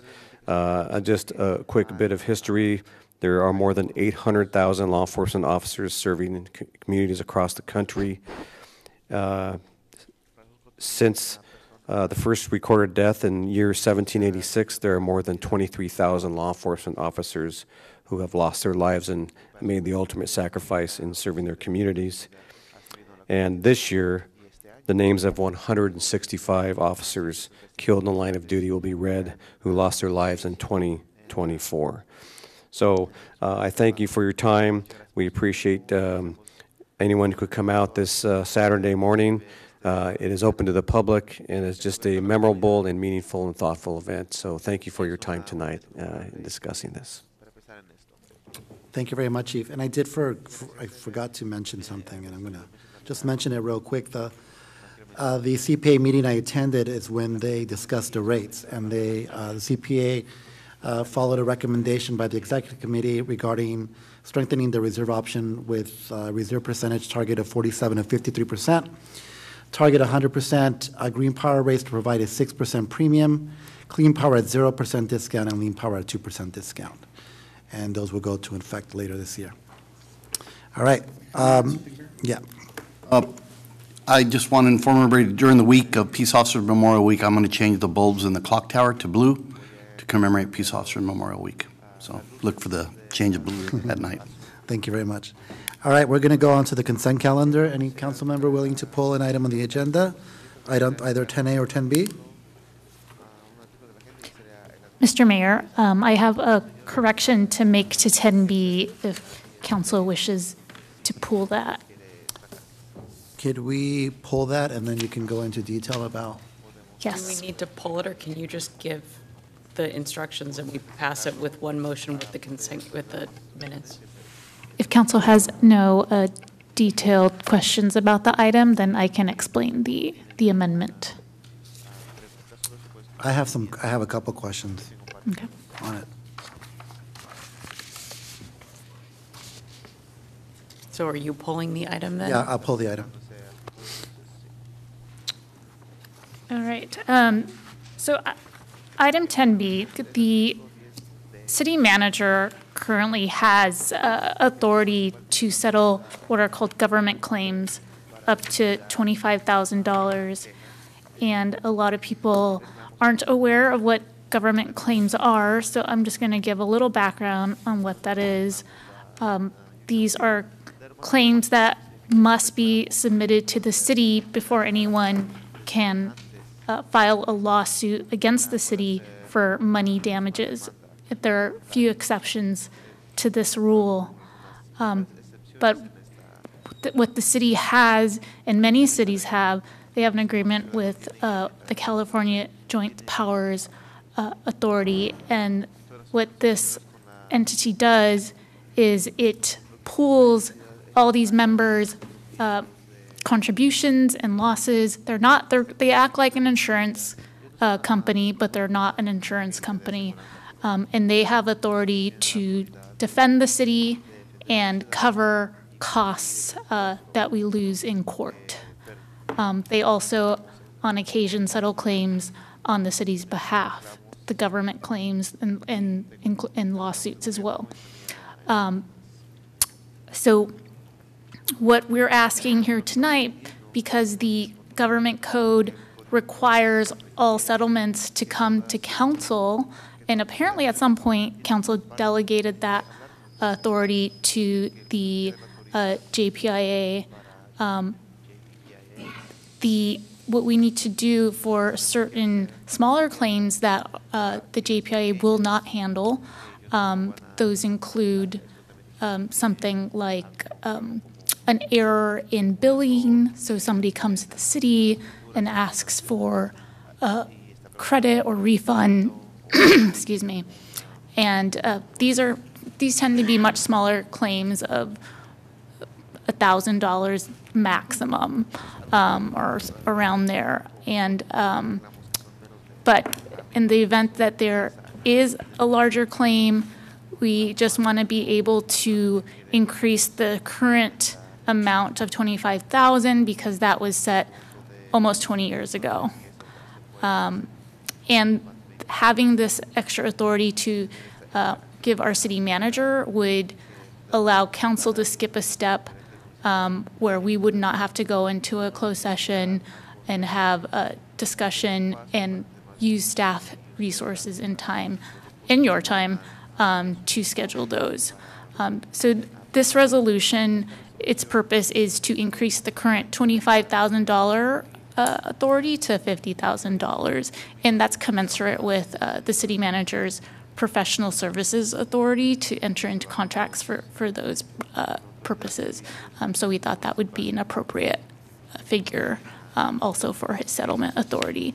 And going to the correction I have made to the resolution, let me just grab that.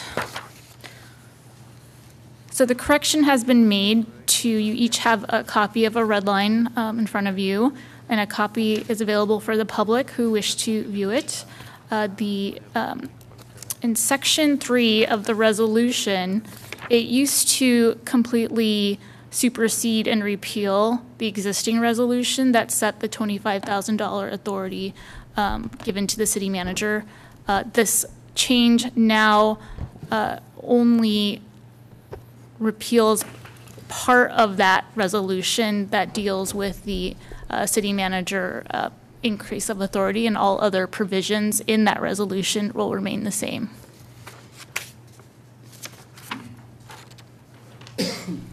And that concludes my report. Thank you. Any questions, please let me know. Questions? So the question I had, and I asked the city manager for data.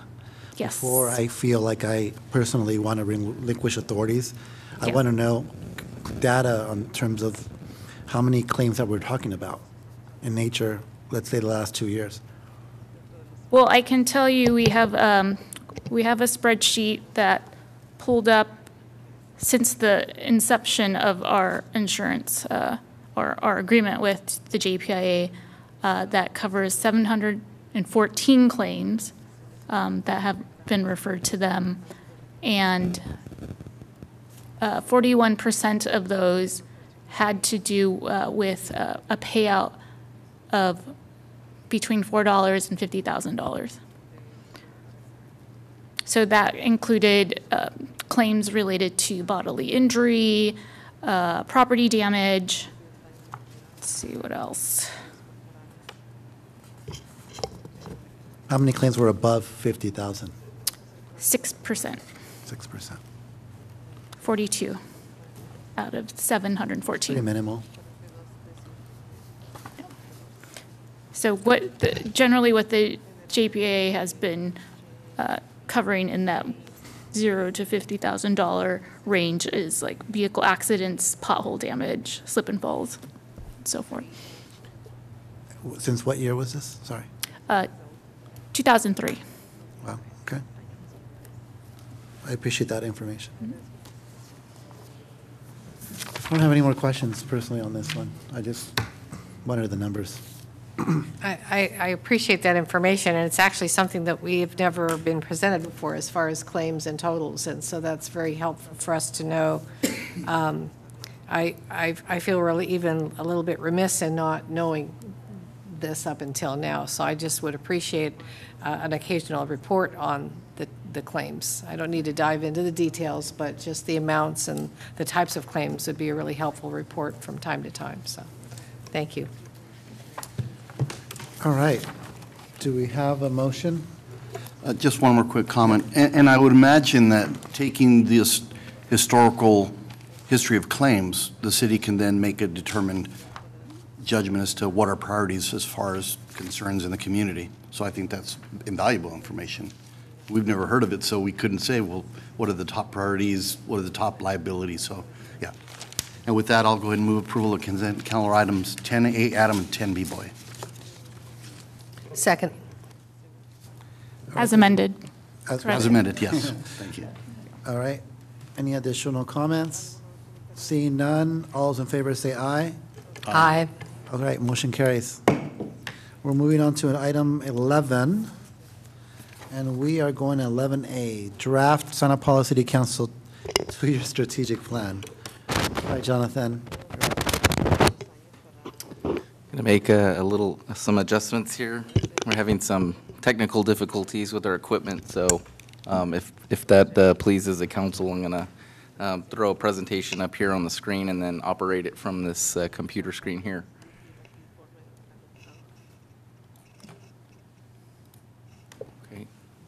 Okay, well, good evening again, council, mayor, vice mayor, no members of the public. We are in the home stretch here regarding your strategic plan. Staff comes before you this evening to provide essentially what is a final draft plan before we go to put the finishing touches on it. And then the expectation would be receiving your feedback and direction tonight regarding the items in the plan, and then we'll put those finishing touches on and then bring it back to you with the resolution for adoption at a subsequent date. Just a really quick high-level overview. Staff and council, the public engagement has taken place over the course of the last 4 or 5 months since January. We've had several, 2 workshops and then several opportunities for the public to provide engagement, either during those workshops or through business roundtables, and then other mechanisms such as surveys which were conducted online to help you arrive at the plan before you this evening. The new plan, as it's drafted, has been changed now from 7 categories in the previous plan to now 6 categories, and there are total currently right now of 49 objectives. So, Mr. Mayor, if it pleases you, the recommendation this evening would be to do kind of a page turn, and we could just go through each particular item. One thing that I did want to note for you this evening, which you won't find in the packet, but you will see it on the screen, and it just doesn't come out in the system, but staff wanted to really be able to share with you this evening the items that have been put into the budget. Either they are budgeted for, or they are anticipated to be in the upcoming budget cycle, the 2-year cycle. If that is the case, those items have been marked in green in the budget and staff impact section. If it is marked as a yellow, that means that that item is unfunded. So that could either be, it's either not in the budget or it could be an unfunded CIP. Lastly, I will go through, as we go through, Mr. Mayor, there's a few updates you'll see up there at the top. The original thought process was in looking at the plan after we concluded our last workshop, staff going through it. What it really amounts to is if you look at the items in that category, it's a combination of tasks and metrics. And so we thought it'd be best to add that in there. So without further ado, I can take you through this, and I'd be happy to answer any questions. We also do have many of the directors here this evening to assist in answering some questions.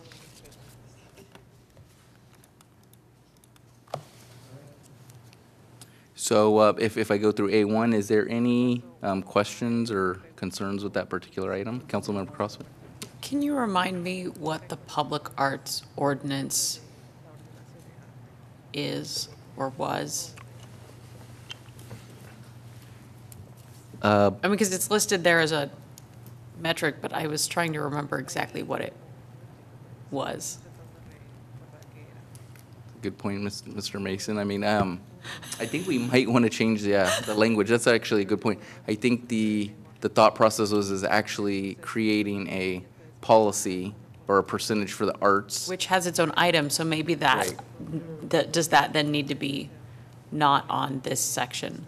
So it was just something to check on, because if that really is what that was, then that's on that's on item number 3.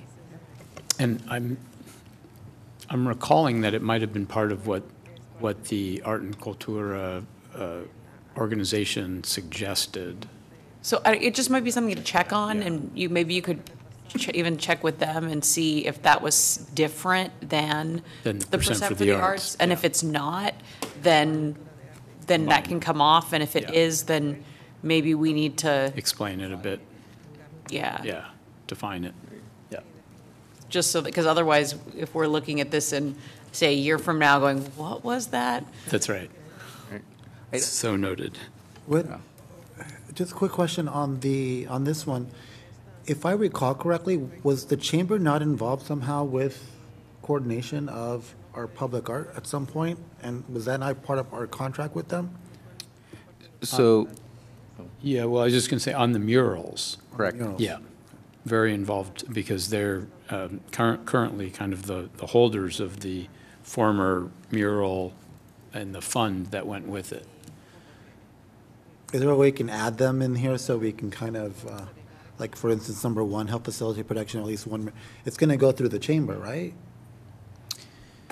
Mr. Mayor, we've had circling around conversations with the Chamber of Commerce.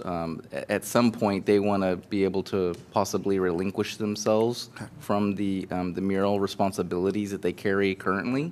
But the Arte, there was no mechanism, no organization that could pick that up. And now that the Arte Cultura Collective has been established, now there's an opportunity to explore that option. And that includes the archiving and the preservation of existing murals? I remember having those conversations. Correct. And there's signed and written agreements because most of them are on private buildings. So there's agreements that exist that, that set certain terms for them being able to be on there and be maintained, or if a building owner doesn't want it there, what happens. And the Santa Paula Art and Cultura is a nonprofit? They are now, yeah. Cool. Now they're still in their infancy, so I don't think anyone's suggesting that we just suddenly turn the mural program over to them, but maybe as they get more established, that might be an appropriate place to house it. Great. So questions, any changes, or we're good on 1? All right, let's go to 2, advocacy and education of historical resources.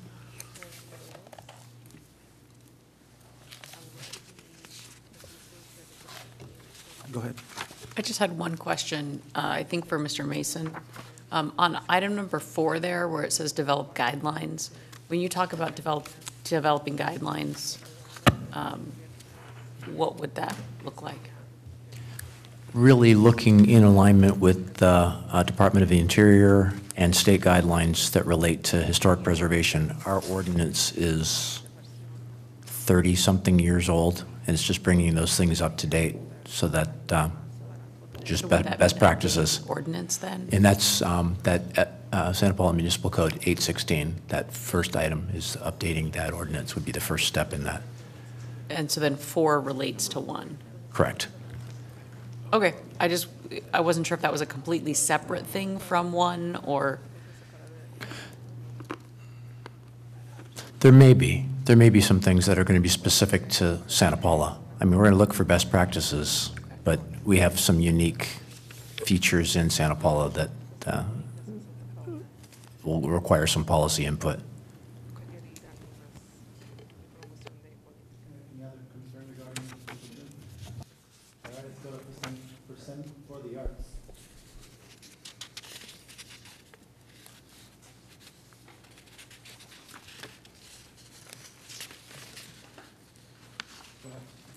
So I just have one thing on this one. And I don't know if it needs to be reworded or if it's just sort of a keep in mind, but this sort of suggests that we're doing all of those things. And I kind of feel like we need to do some sort of a workshop first to make sure that this is even feasible before we've gotten all the way down to drafting and presenting an ordinance.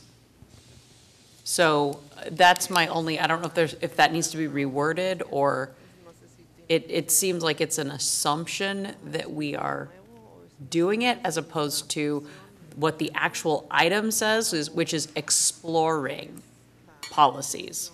So that was my only concern on this, is until I couldn't say today one way or the other, do I think we should do it or not do it?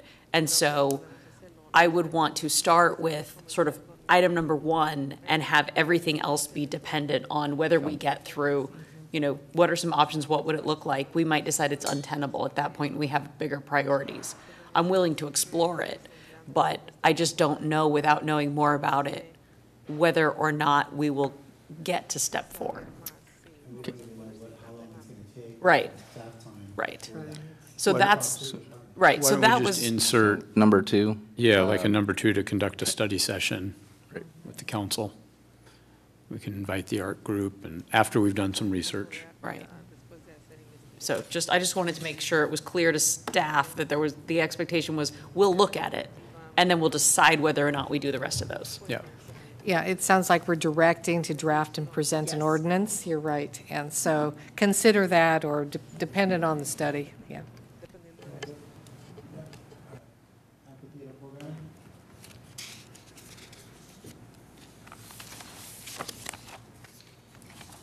Here's my question on this one.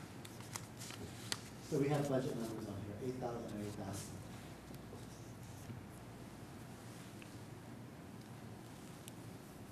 Who's coordinating this? The city's Parks and Recreation Department would be responsible for programming, like they do the current movies in the park and that sort of thing.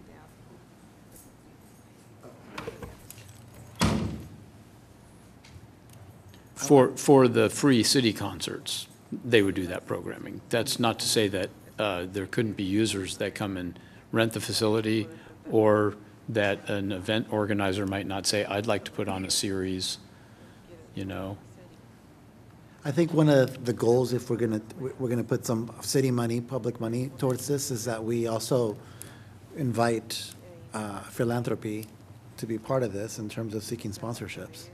Because I know many cities that have these concerts, a lot of the funds come from sponsorships. Mm-hmm. So you want us to add an objective to seek sponsorships for? Seek community partnerships to help support the programming. Which I could clarify number 1, because number 1 says number of partners and collaborations established, and so it could just be expanded to clarify that could include sponsorships as part of those partners and collaborators. Yep. And Parks and Recs already does the contracts. They have maintenance in order to set up and tear down all of that. So that's why it would run through them. And so I'm assuming these are estimates through their department already for what it would take to run that. Cool. All right, let's go to the next one. Revenue opportunities.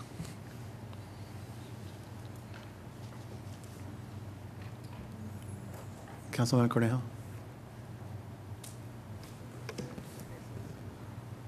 I just wanted a better understanding of what we mean by number 1. That's good, because we wanted that too. Yeah. Okay, good. A plan to diversify and enhance sales tax. What wasn't clear is whether we really meant sales tax there, or whether we meant to enhance tax revenues. Because there was a broader discussion about. Maybe it's tied to number 2, isn't it? Evaluate options to diversify city's revenue base. Right. Or was number 1 meant to say, let's try and attract? So number 1, I think I suggested that one, and it truly was to diversify the different sources from which we get sales tax. Like, just to be intentional in, and what I meant by that was the fact that a very large portion of our sales tax revenue comes directly from gas stations. And so whether it's having more retail venues, whether it's, having hotel, which is, TOT, whether just so that there's more things than just the 1/5 of our sales tax revenue that comes from gas stations. And it was just sort of looking forward, knowing that there could come a day when gas stations go the way of dinosaurs, and if that is the case, we should be planning now for diversifying that tax base. So that was what I had meant by that, is just recognizing actively in our strategic thinking that gas stations help our budget now, and they may not always help our budget in the same way. And so in the next 2 years, is that going to change dramatically? Probably not. But it's better to start thinking about it now when it's not a problem than if it were to become a problem at some point. And it's great. The more revenue that comes in, the better, right? So the more places to shop, so all of those things just to be aware of. I remember that discussion now, and it makes sense now. I'm not sure maybe it's how it's written up. It may not. Does but that I do help? understand the sentence. Are we okay with the change? Yes. All right, great. Regional employment.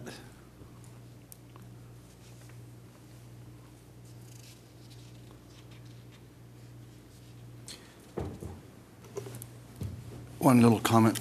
So it seems like we're advocating for promote and collaborate in some of the areas where we're intending to do some construction, but it doesn't say the property, East Area 2, I think, east of the Red Tail property. Maybe that should be included. You know, the retail shopping hub. Yeah, right there at Talc and Telegraph. You're building all those apartments, and they've talked about doing retail and stuff, so. You could add it to number 3. So it's Santa Paula West Business Park and East Area 1. The East Okay. Area. Thank you. We have Leavenwood in there on 4, so that's good. I would also suggest maybe a 5th task here, which is establishing materials to help promote Santa Paula as an attractive employment center. Because we're talking here about employment as the key. Might be helpful to have some outreach materials. Go ahead. I was going to say, we have that in marketing as well, We do, though. yep. Maybe we could specify or add that to, related to employment as well, on that, one or the other, so. Yeah, it could be very similar, but All right, downtown enhancements. Just to clarify on that last one, is council okay with the 5 as it's written?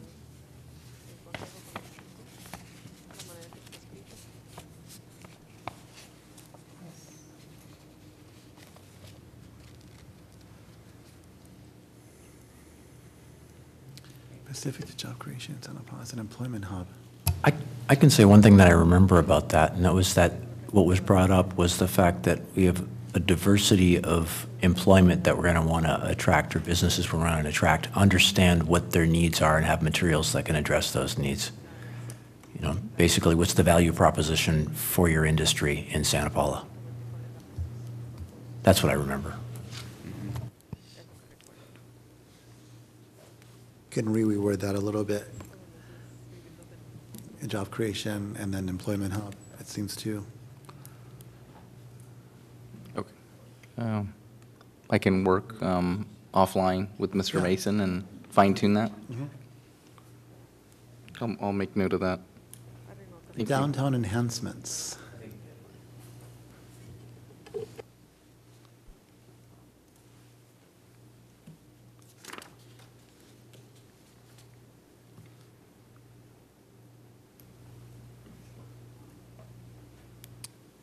Just add here that staff did add on to the end in re-reviewing this, number 3, parking needs and priorities.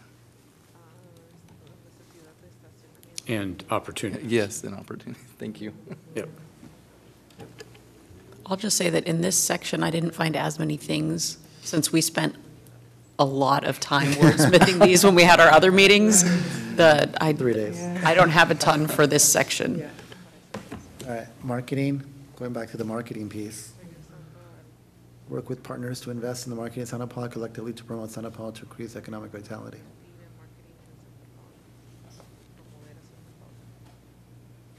Any updates? No? All right, navigational signage. Attract pass-through traffic by improving and implementing new wayfinding or gateway signage throughout the city.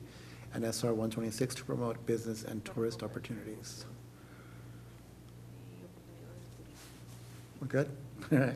Business attraction, identify and attract business that create jobs, increase revenues, and provide services that meet consumer needs.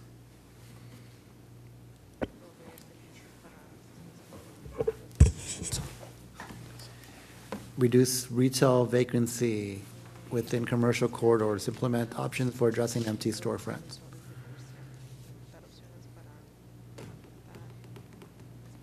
Economic development staff, explore the creation of a position dedicated to economic development and vitality goals. Sorry, going back to the very top one, the business attraction, I did have one idea on a metric. Item 6. There you go. Yes.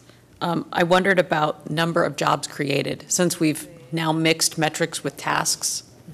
If there's a way, and I don't know if there's a way for us to get that data, but if we're able to, at least as new businesses come into town, sort of keep if there's any way that we can get an idea of like, oh, this business came in and they brought 200 jobs, or this business, especially with the business park, it might be a helpful thing for us to know, since some of that global data doesn't get updated until every 6 to 10 years. If we could keep track of as new businesses come in. Anyway, it was just a thought. Can we amend number 5 and put down capture employment data and utilize data analytics capture software for informed decision-making? Because we need a tracker, right? A job tracker, basically. Or should it be a separate? I don't know what I think the analytics capture software was that other software. I think it's a different, unless that captures jobs, but I don't think it does. So we need to capture job creation. We need a tracker, right? Right, keep track of our own. Through EDD. Yeah. You could say open, business is open. Yeah. We can also, because this data is gathered at least once every 10 years, but I think by the EDC even more than that, and that is how many, what percentage of our adult population leaves Santa Paula to get employment elsewhere. Because theoretically, if number 6 demonstrates an increase, over time we should see that percentage shift, with more Santa Paulans being able to stay employed here instead of going elsewhere. And we can ask EDC to guide us a little bit about where to get that information data, from. yep. Yeah.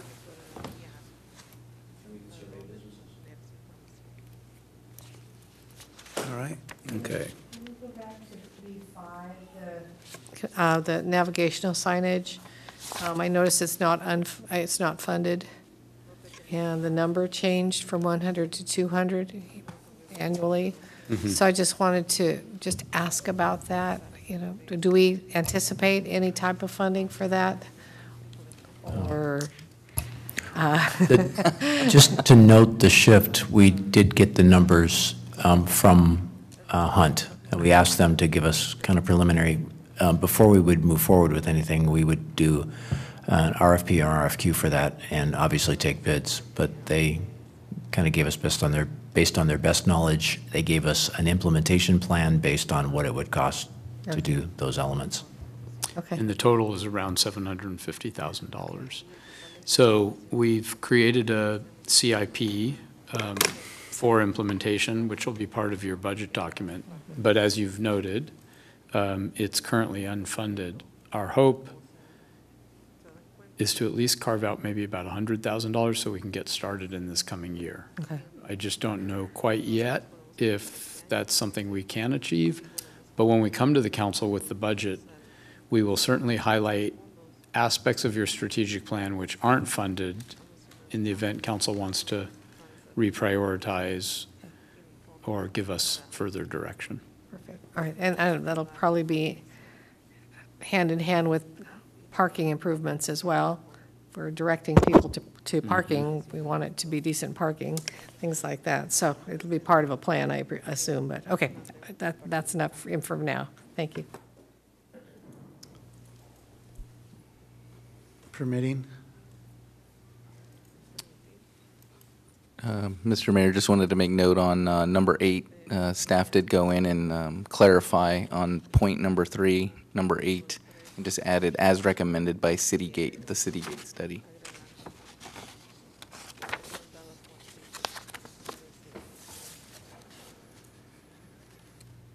Permitting, streamline application and permitting process?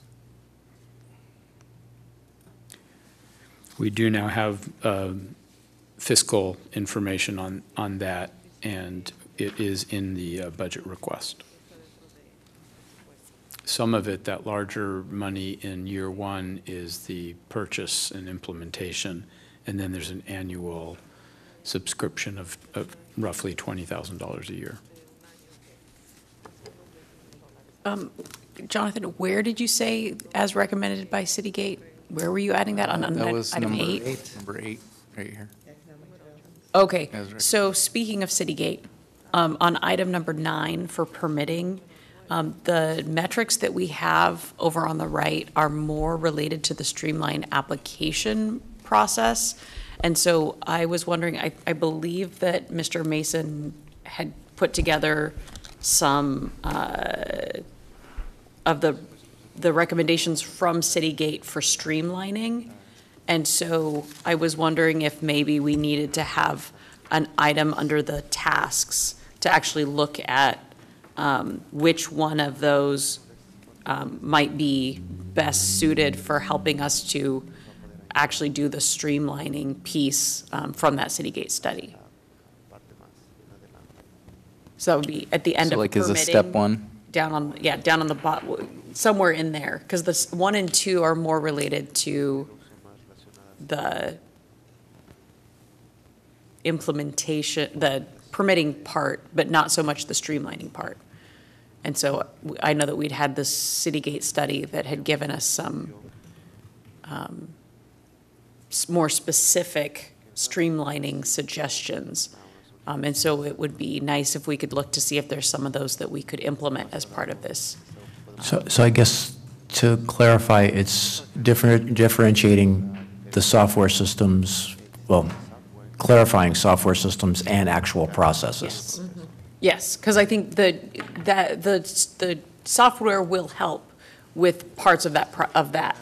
And I know that there was a lot of stuff, we won't be able to do all of it, but there was a lot of stuff, good stuff in that Citygate study. And so if you could sort of, as he said there, review and prioritize Citygate suggestions for items that we might be able to implement. Recommendations, no? Oh, yeah. Or, yeah, recommendations. Citygate recommendations. For implementation, for potential implementation. Yeah.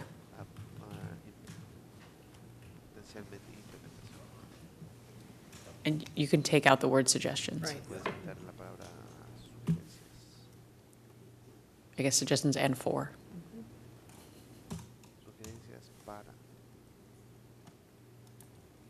There you go. Well, and then take off. Before.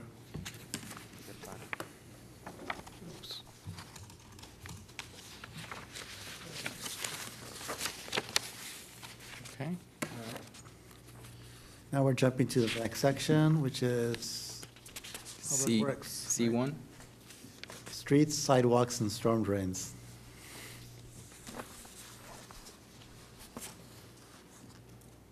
Good. Green initiatives. That was, oh, good, you clarified that, because I had a question on my thing about complete lighting project. Oh, yeah. I wasn't sure what that was, so now I see that it's been updated in the thing, so thank you. And those would be monies from bond proceeds that have been set aside for some type of solar project. Cool. That's where that $1 million comes from.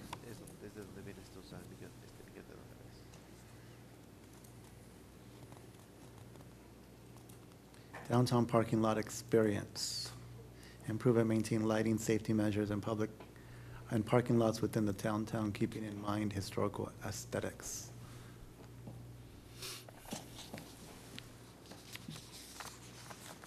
Good. What would be the end goal for the Explore use of shared use agreements for private lots? Two things. One is the fact that, I don't know what the percentage is, but we have obviously a percentage of private lots, especially downtown. And in maintaining what we have as far as city-owned, having a process in place that could also maintain those, whether that would be a parking district or something that private property owners would pay into to be able to maintain lighting, landscape, striping, paving of all that. So that's what we're exploring, and that's going to be a lot of public outreach. Would that also include shared maintenance of private lots by the city? That would be, but part of it too? It would be, yeah, Okay, exactly. Thank you. Yep, let's see. So is that why we're separating it out from the street sidewalks and storm drains? Because to me, that is all part of infrastructure that I would picture coming, the intent of Measure R is streets, parking, and all of that. So I don't know, it just seems, I think that there might be some crossover in funding and Absolutely. projects of those. So And there's economies in scale in paving. directly related, thank you. Well, and we have the public parking lots already. Oh, no, I guess we don't have, we have that in the parking lot experience. I mean, I guess, is it enough to just, you have the direction that that can work with the other item? We've already had conversations with Public Works about that. Bike master plan? Speaking of bikes, right?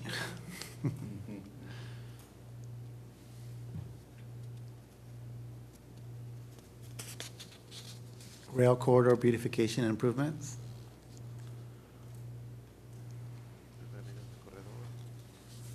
And we really have no idea what kind of cost that would involve, so we just stuck a number in there. Bike trail beautification and improvements. And the same with the numbers on this one. It's really a kind of complete unknown until we get further into the details from the design and planning and construction. Mobility?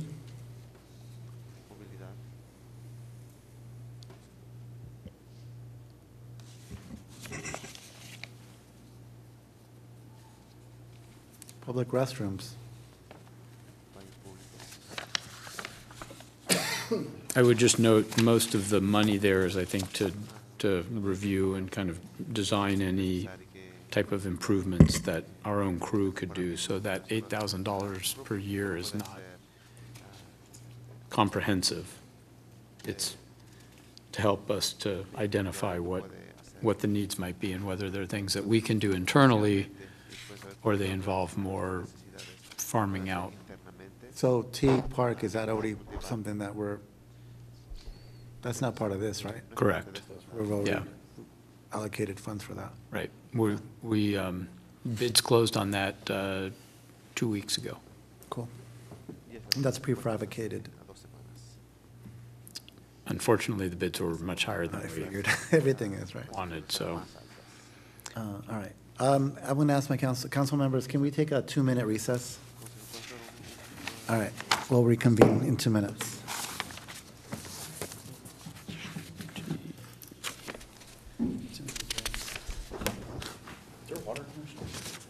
She has some.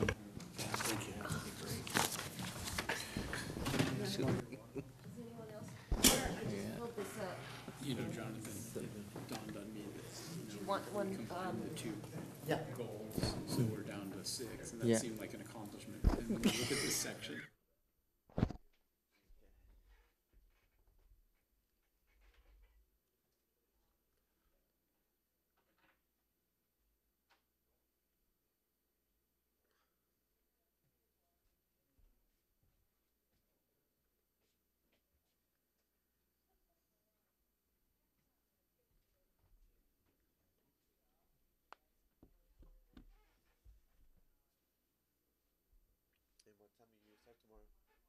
What time you start tomorrow? Oh, that's right. Shit. See. I have a session at 10, but I have to cancel. Yeah. For a different agency. It's in Oxnard. Oh. Yeah, I start tomorrow at 10. In Ventura, I think. two appointments tomorrow, but then Ojai's a little busy, so I'm gonna go over there after. There's times when I have to leave my house like at 5:36 in the morning. Oh, jeez. Damn. But it's either a 2-hour session or 4 hours. Wow. For the meeting? No, for the Children's Hospital. Oh. Usually at the urology center. Or the cardiology, or something that it's at the autism center. Oh, jeez. It's away from the hospital. So you work for 2 agencies, and then you have your job, or? Yeah, but for the school, I don't really go anymore. No, that's crazy. Yeah, I only have 2 jobs. This one and Ojai. Yeah, it's a lot already. Yeah, I'm not gonna go back to school next year. No, too much. Well, I don't like it. The kids don't listen. Yeah. They don't care about doing their homework. Yeah. It's like I'm taking it.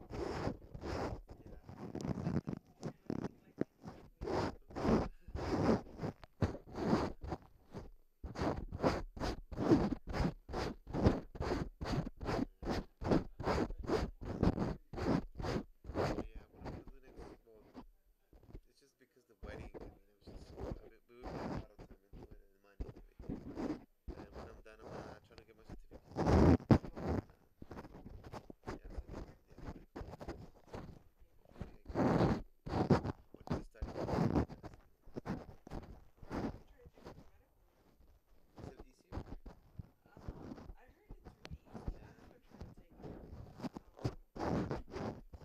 Well, maybe if I don't pass it, I'll try for the medical.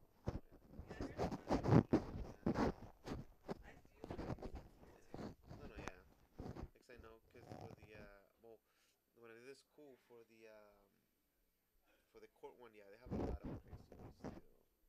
Like a lot of definitions, and maybe that's why you get paid more for that one. 'Cause, yeah, that one is a lot. See it or not?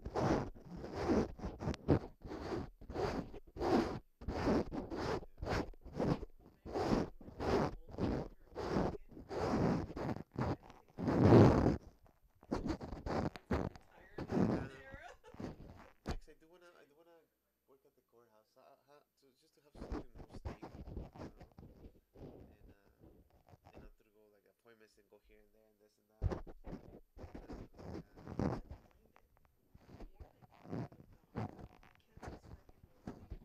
That's true.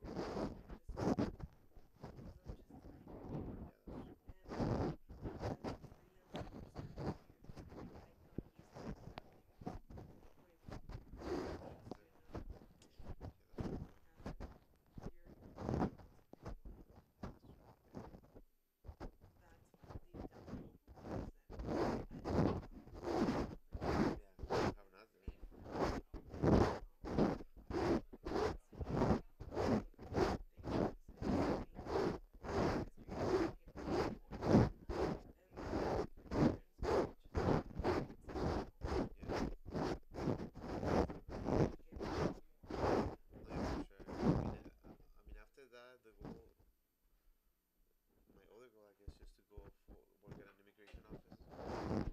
Yeah, that one is gonna be good, and you get paid more too. Yeah. Yeah, it's just go there about that. See what happens.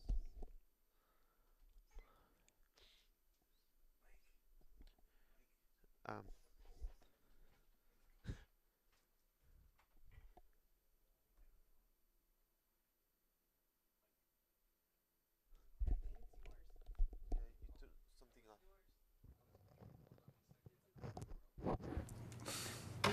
Houston, the other problem.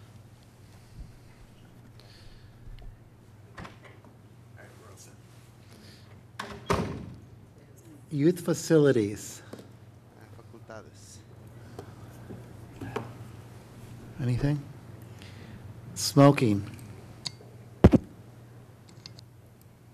That's coming up soon, isn't it? Climate Action Plan.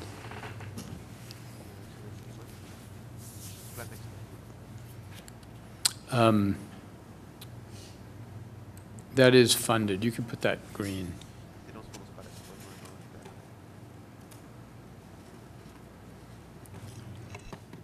Fagan Barranca Park Master Plan. And just clarification, I believe what's in the CIP is $30,000 in year one. And that's the portion that's funded, or at least in the proposed budget. Beyond that, it is unfunded. So the first year we got 30,000, but we need 300,000 in the second year. Well, at least. The plan hasn't been finalized, but, you know, once it is, we'll have to look at how we can implement.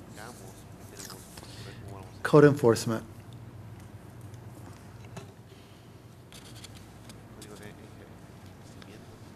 Water sewage bill assistance.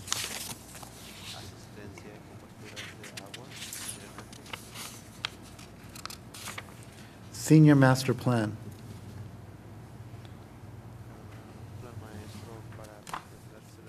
Santa Paula Unified School District's partnerships.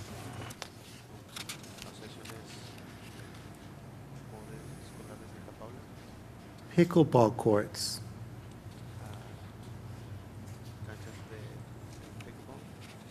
Isn't that coming in phase 2 of the sports park? It is part of the recommendation. Might be able to check it off. Right. Housing element, housing action plan. Unhoused.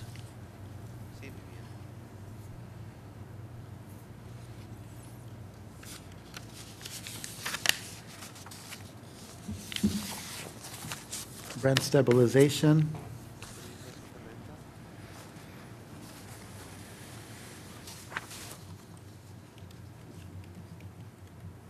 Broadband.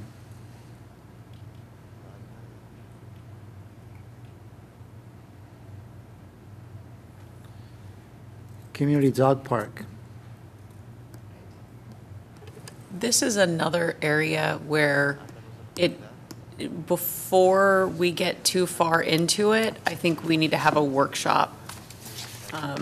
Because this is something that would ultimately cost money, and we don't have an idea of how much it's going to cost. And so before we start doing a lot of, like, it looks like it's been changed since what we have here, but this had said enlist community volunteers. Number 1. And I was like, no, that's not step 1. So good thing that has been changed. But yeah, I would just want to make sure that it was clear that we would need to do some looking into the costs and the issues around it before we get to getting people excited that we've got a group of volunteers that are working on it. Mm-hmm. I just want to get a sense of, like, are we looking at $10,000 or are we looking at $500,000, right? And do we even have it before we get to the point of, like, I'm fine if we have a potential location identified, but then we need to really have a study session before we go a whole lot farther than that with information about what that would really entail. Should we specify that under explore options, that we should have a study session? And then everything else falls under that? So explore options such as a council study session for a community dog park. Sure. Let's start there first. That's fine. Yeah. So that okay, present findings and options. Over on the left, on the description, Yeah. it says explore options, and he wants to insert there. Such as a council Or including, or study session. using. Well, you don't necessarily. Something about a study session. I don't know if you necessarily want to put the task in the objective.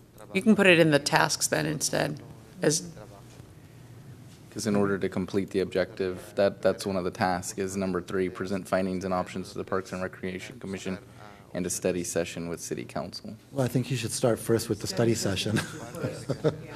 Right? I mean, that might include visiting and surveying in preparation, conduct a study session would be first. To determine the feasibility of a community dog park.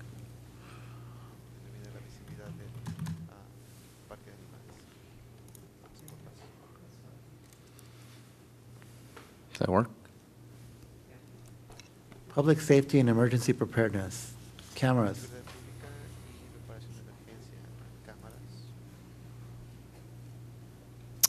Just to clarify on this one, there is a little ARPA monies to help start this off, but it's like $30,000. So to actually do all the implementation of it, it's going to cost a lot more, and that's unfunded. Santa Paula PD facilities upgrades.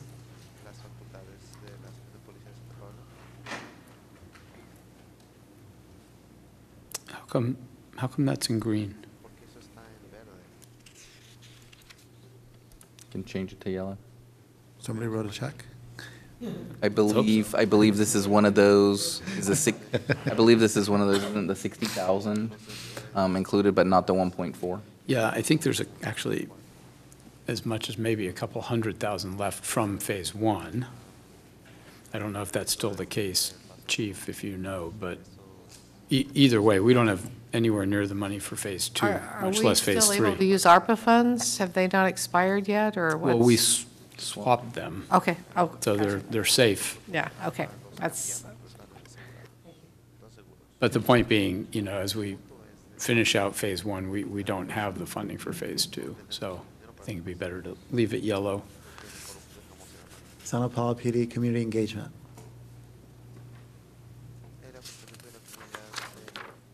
Just a technical, on the top one, if the community academy is just the creation of the academy, I don't think it needs number of meetings held after, because then the next item is seek to host one community academy in English and one in Spanish. So, and there's no way we're gonna hold two of them in the next 2-year cycle, so. What is a community academy? It used to be termed the Citizen Academy, but because we have the city's leadership, Future Leaders Academy, it kind of got confused, so we talked at our strategic planning committees to call it, at least for now, a community academy. Emergency plan?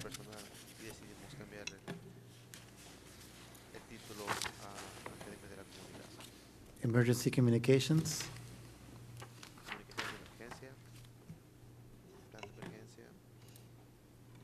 Tactical response.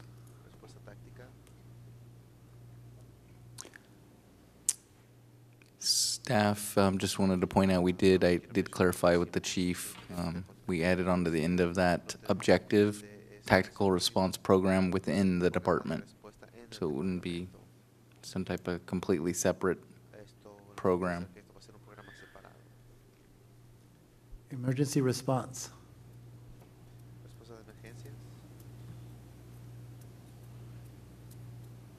Extreme weather mitigation.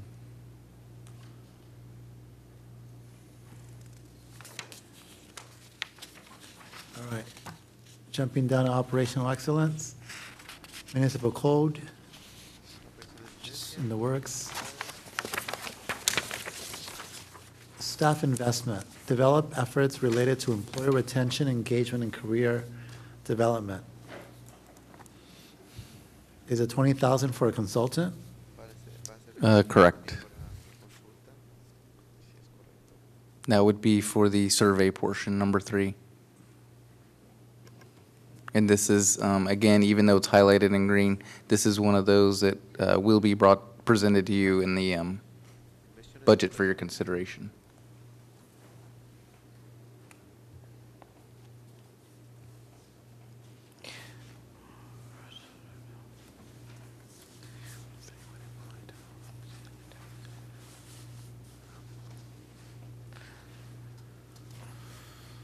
I would ask that the engagement survey, well, we'll discuss it, that it be discussed, the purpose and intended or expected outcome. It might save us some money if we don't do it.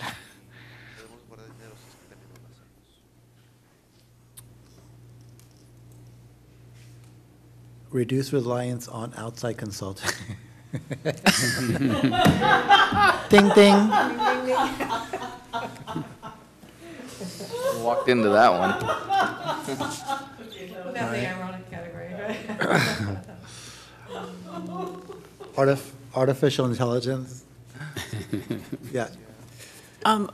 So I know that it's just an example, but under artificial intelligence, I don't know if I'm comfortable having the example be the chatbot, just because for some organizations, those have gone horribly wrong. So I'm fine if we explore potential solutions. I don't know, just don't know if I want to specifically list. Can we just get rid of that? That was my request, is that we just delete the part that says chatbot. We can delete everything in parentheses.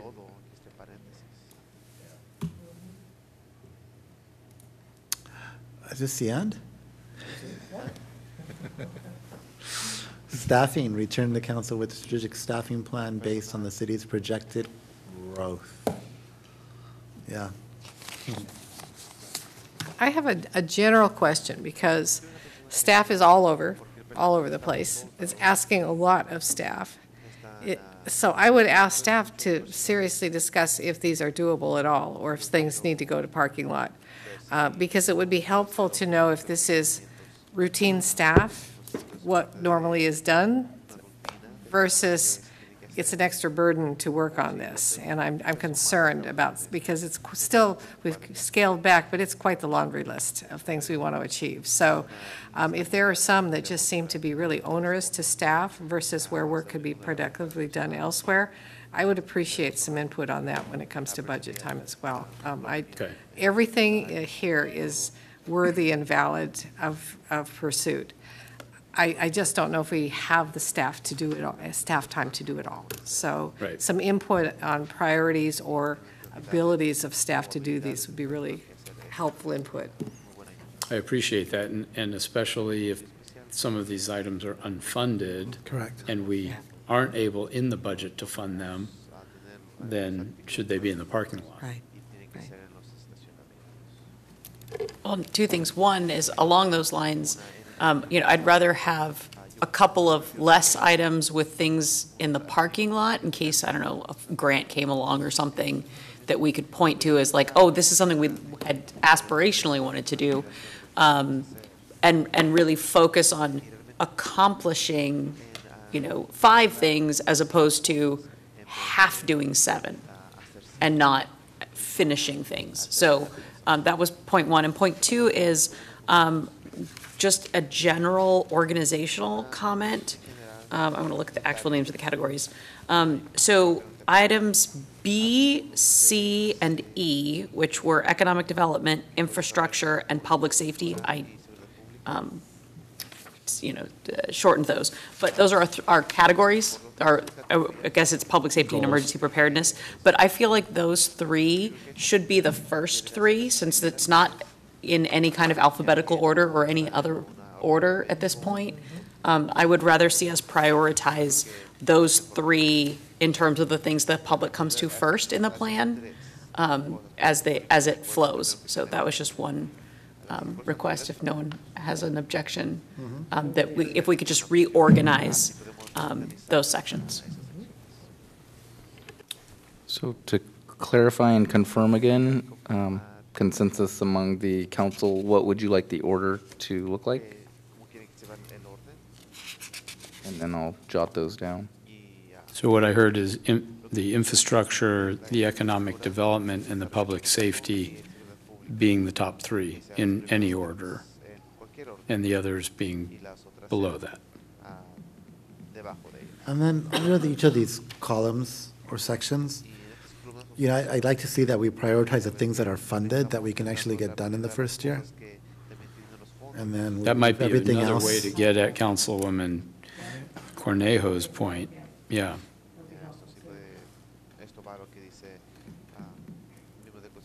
It means more work as you organize each category, but it does give thought to really what is doable and what is possible, or maybe as well. So, and what we should put in a parking lot if it doesn't seem to be funded. Go ahead. Well, and it might also be, because we'll have one final pass at this, right, when it'll be almost done. You know, it's council's prerogative. The thought process tonight was we were gonna go back to the consultant and put the final piece together, but if we need to take another bite at the apple in terms of understanding the priorities and what's gonna have to move to the parking lot. I think that was my question, is if there was a chance that we were going to be moving things to the parking lot, we probably need to look at it one more time, but just in terms of not getting into the weeds on it at this point, I think that we're done with all of that. But just if we look at it and go, oh, well, that's funded, do we have a different priority, seeing it sort of in that way, because we didn't really have it that way before tonight. Correct. And this is good feedback this evening, and it'll also coincide nicely with, as we move forward with the budget. Some of those numbers are going to change a little bit. Some of them might go from green to yellow or vice versa, so. So I don't think we would need a ton of time for it, but it might just be nice to have one more pass over and not at that point need to go through it item by item, but just see if there was anything that anyone wanted to call out as a concern or anything that you all felt really just wasn't realistic for this 2-year cycle. And prioritize by funding, so we can see that. Okay. Okay. Well, thank you. Thank Yeah. you. Yeah, thank you so much. All right. We are moving along to item 11B, ordinance amending Santa Paula Municipal Code, Chapter 130 fireworks. Ms. Castillo?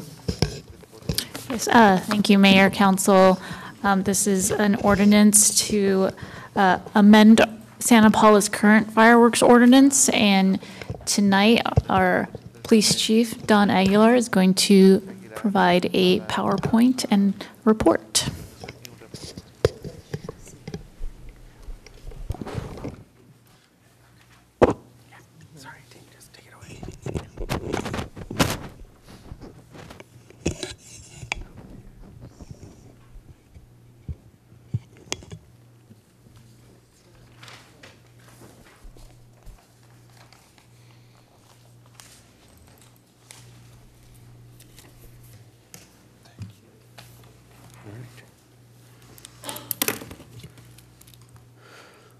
All right, good evening again. Thank you, City Attorney. Just trying to make this a little bit simpler. The staff report, there's a lot of involvement of ordinance, new ordinance revisions, and whatnot. So I'm just going to try and make this through and answer any questions you may have, and the City Attorney can also respond with some answers. So today we bring you this amendment request, and staff's recommendation is to introduce, read by title only, and waive the first reading of the ordinance number 1344 entitled An Ordinance of the City Council of the City of Santa Paula, California, amending Chapter 103 of the Santa Paula Municipal Code regarding fireworks. And to provide some background, in recent years, municipalities abroad here, including the City of Santa Paula, have seen consistent increases in activity in launching of fireworks. As you know, this is a safety issue for property owners and impacts the quality of life, affecting infants, the elderly, those with post-traumatic PTSD, and also pets. The strain on public safety is very evident in all of our jurisdictions. We staff to make sure we have efficient response times for 911 emergency calls. The abundance of fireworks calls draws us to an influx of calls over the holidays, such as the 4th of July or New Year's Eve and New Year's. And in many cases, our response times to the priority 1 emergency calls have been impacted. Cities are considering ways to reduce the amount of fireworks, as well as we are here in Santa Paula. At the forefront is enforcement, but the challenge is the influx of so many fireworks calls to our dispatch center. We must consider staffing availability of dispatchers and officers to respond to emergency calls.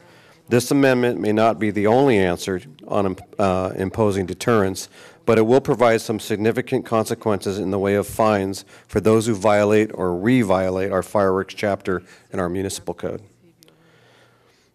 In the previous documents on the ordinance, there's some ambiguity in reference to persons that are strictly liable. Ordinance Amendment number 1344, which is Exhibit A, updates the definitions of fire chief as Ventura County Fire Protection Division Chief.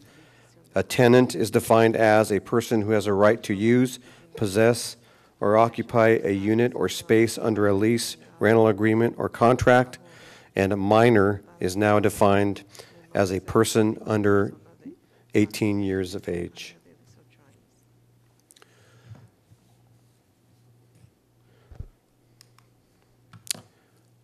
As far as our administrative citation fines, as we've mentioned, the proposed violations focus on deterrence. Violation penalties have been evaluated from other nearby cities such as Ventura, Oxnard, and Port Hueneme. They charge up to $1,000 per offense for dangerous fireworks and have fee schedules for the offense of safe and sane fireworks violations. Our municipal code on the amendment will cover both dangerous fireworks in section 103.03 and safe and sane fireworks 103.04. The fine schedule proposed is what you see in front of you, $1,000 for the first violation, $1,500 for second violations of the same code by the same person within 12 months of the first violation, and $2,000 for the third violation of each subsequent violation of the same code section by the same person within 12 months from the second or most recent violation. This was done in comparison of fee schedules with other nearby cities. So as we look at the issue of fireworks, it's about deterrence, and I know that we have an abundance of calls every year, 4th of July and other holidays, for fireworks. And for us to take a strong stance, I believe we have to provide some kind of guide of deterrence in the area of fines.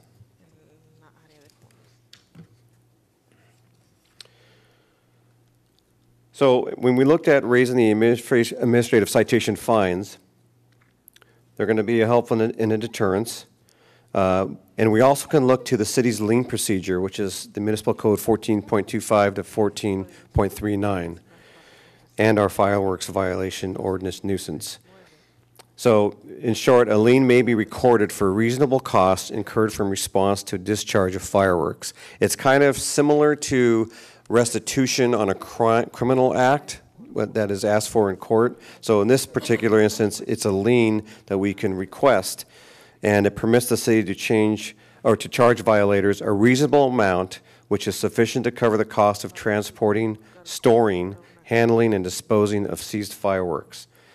So that would be, for example, an officer gets dispatched to a fireworks call. The officer gets there and ends up effecting a citation, administrative citation. As soon as that dispatch or he's received that call and his response to that, the clock starts for the rate of the cost for that officer until that officer finishes the administrative citation, recovers any used and unused fireworks, takes them to the patrol station, and then properly places them in the bins that we have provided per policy within the department. And once they finish that and finish that call, that will be the end of the type of request for lien charges for that particular call.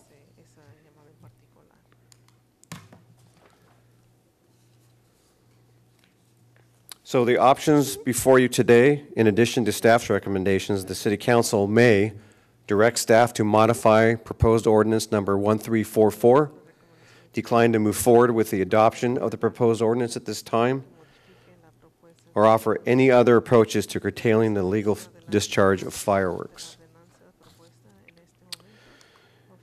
And I'd be willing to answer any questions, as well as the city attorney in review of this request for amendment of the municipal code. So my first question is a technical question. So in section 103.99 penalty, there's a section A, And then there's the section C, which refers to the administrative citation. When would you use section A? Which is the misdemeanor and/or a fine, and how does that relate to the administrative citation?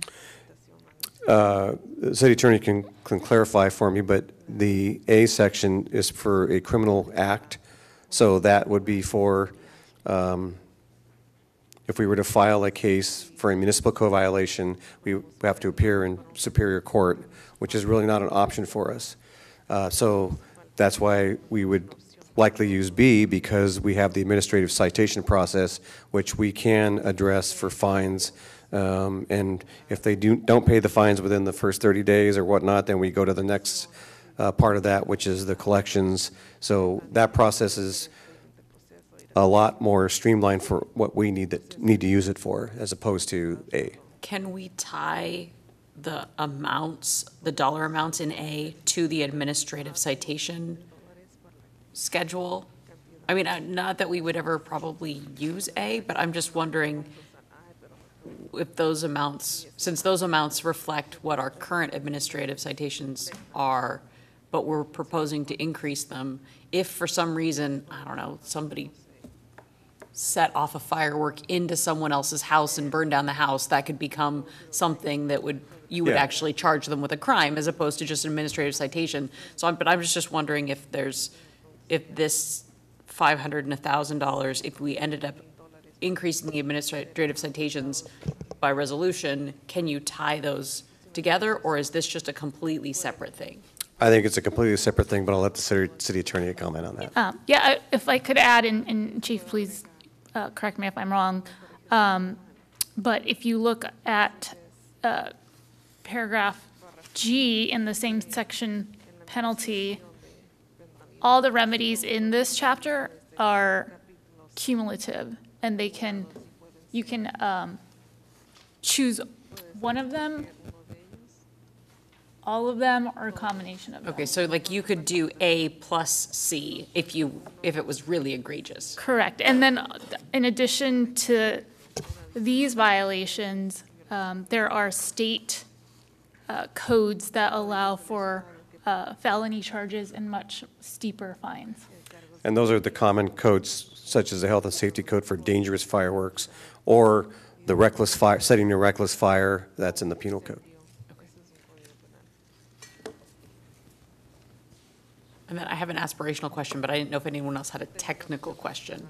So my aspirational question is, so you will have this tool. How do we actually make some progress on enforcing and lessening the number of incidences?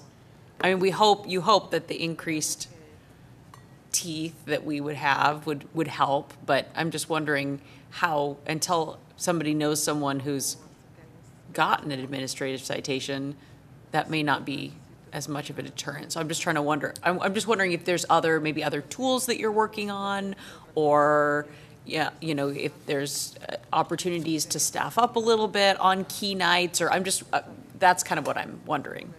Now, thank you for the question, Council Member. So we are actually already planning a public service announcement, working with Chief Williams, in English and Spanish, to put the message out before and let them know what the penalties are, once the penalties are decided at our next meeting, what those penalties are going to be, what the deterrence needs to be, and why we're doing this. And then after that, when we get closer to 4th of July, we typically do up staff both dispatchers and on patrol for 2 or 3 of the days, depending on which day 4th of July falls on, if it's on a weekend. And I think this year it's either Friday, right? So we're going to have to staff Friday and Saturday and probably Sunday with extra staffing. Now, even when we do that, we still have an influx of massive amount of calls. And it gets to the point where the dispatcher will just dispatch out fireworks reported in the area of here, or fireworks reported in the area of there, or the actual officers, including myself, who've been out on 4th of July, will say, I just saw a large firework in the area of this west end of town, off of Peck Road or whatnot. And that's basically how we address that. In this whole process, we anticipate we will make some citations from this. How many, I don't know. It depends on the staffing and the amount of calls that come in. But I anticipate we'll get several citations from this with the deterrence added to the municipal code. Thank you, Mayor. Chief, years ago, the police department combined efforts with a police officer and firefighter in an unmarked car, and would send them out the week before, because these things are going to begin in a few days and go right past July. And I know you'll be overwhelmed on the 4th of July, probably not going to be able to handle them, but it might be a good tool to send officers and firefighters out a week or two before. A few citations issued might send the message for the 4th. That's a good thought. Thanks. Thank you, Vice Mayor. Chief, I just had a couple of questions. Mm-hmm. Sorry, I just have a couple questions and a comment. On average, how many calls do you think we received last year regarding fireworks? I don't have a rough number. It's daily. It's got to be in between 50 at least and 100 calls on the peak days. And then, have we been able to be successful in issuing citations? In the last couple of years, we've issued a citation here and there, so a couple per holiday. We'd like to see those numbers obviously spike up because the deterrence factor, and also, the fines will create some revenue, but the deterrence factor from the fines mostly, we think will increase the citations. And then, if you look at section 103.04, can you, for the record, just share the difference between, obviously, the illegal, the dangerous fireworks, right, versus what they call safe and sane fireworks that we're prohibiting, right? But they can go to the city next door and buy them. Are those the ones we're talking about? Yes. So those are the ones that are sold in the city of Fillmore are labeled safe and sane. The packages of the smaller types of fireworks. So those are safe and sane. The dangerous fireworks are everything outside of that, the M80s and all those larger explosive fireworks. So the only ones that are labeled safe and sane are the ones that are sold at the stands in Fillmore, in the city of Fillmore. Okay. And I guess my only comment is going to be that, telling people the why, I think, will help with the messaging. We live in an area that is prone, could be lit up in a fire caused by a firework. And so I think if you can just make sure we incorporate some messaging to relate that, right? It's not just the penalty, but it's the watching out for your neighbor and making sure their house doesn't go on fire or you blow up your hand or something. Or, I think the messaging is really key. To helping people understand why we don't want fireworks. It's not, right? Thank you, Mayor. And, we live in a very unique valley here with the wildfire dangers. Lots of pets, we have veterans who have come to my office and expressed their concern about reliving PTSD experiences from all the explosions. It's serious. It's very serious, and we really want to put an effort forward through public service announcements and drive around in cars before 4th of July and letting people know, and even issuing some citations before that. Thank you very much. Yeah. And just to be clear, it doesn't matter if they're called safe and sane. None of them are allowed in the city of Santa Paula. I just want to make sure that is clear. We can distinguish which are which, but none of them are allowed to be ignited within the city. Absolutely correct. Should those words safe and sane be in quotes since it's its actual title as opposed to a characterization of fireworks? I don't know. Maybe it's a minor issue, but it just seems, it kind of stands out to me. safe and sane fireworks is a defined term in the ordinance. Any fireworks specified as such. Okay, in that's the good Health now. and Safety Code. Thank you. Sure. All right. Before discussion concludes and a vote is taken, I did want to get some direction about a resolution that we will bring separately to update the current administrative citation fine schedule that applies to violations of the fireworks ordinance. We're proposing that those fines be doubled. Council has a lot of discretion on how high it goes. You just have to make sure it's not an excessive fine, meaning that it's not grossly disproportionate to the offense. And so there are many factors here that give you plenty of discretion to increase that as much as you see fit, including the various factors that Chief Aguilar mentioned, such as harm to pets, fire danger, PTSD sufferers.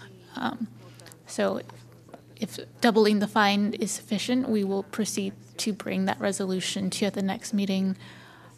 If you wish to increase that, please let us know. Let's give it a try now. Just double? Yeah. Okay. And then second, another final housekeeping matter. I do have a correction in the proposed ordinance. So each of you have a copy of the red line showing the original modifications that were in your packet. What you have now on page 2 of the proposed ordinance, you'll see in section 103.05, strict liability for unlawful ignition.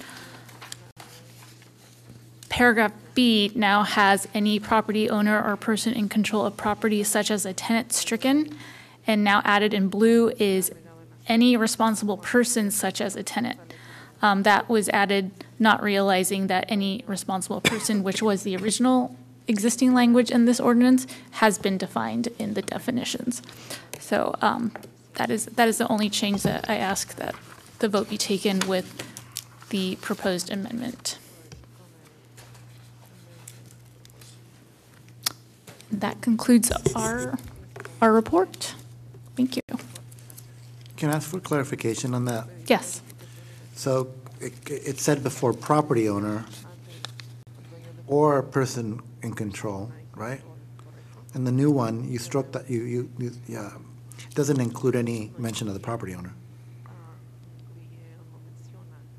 Wouldn't we want to? So if you go to the definitions, there's in bold at the top of the page, it says responsible person, and it includes person who owns property. Right. Oh, there you go.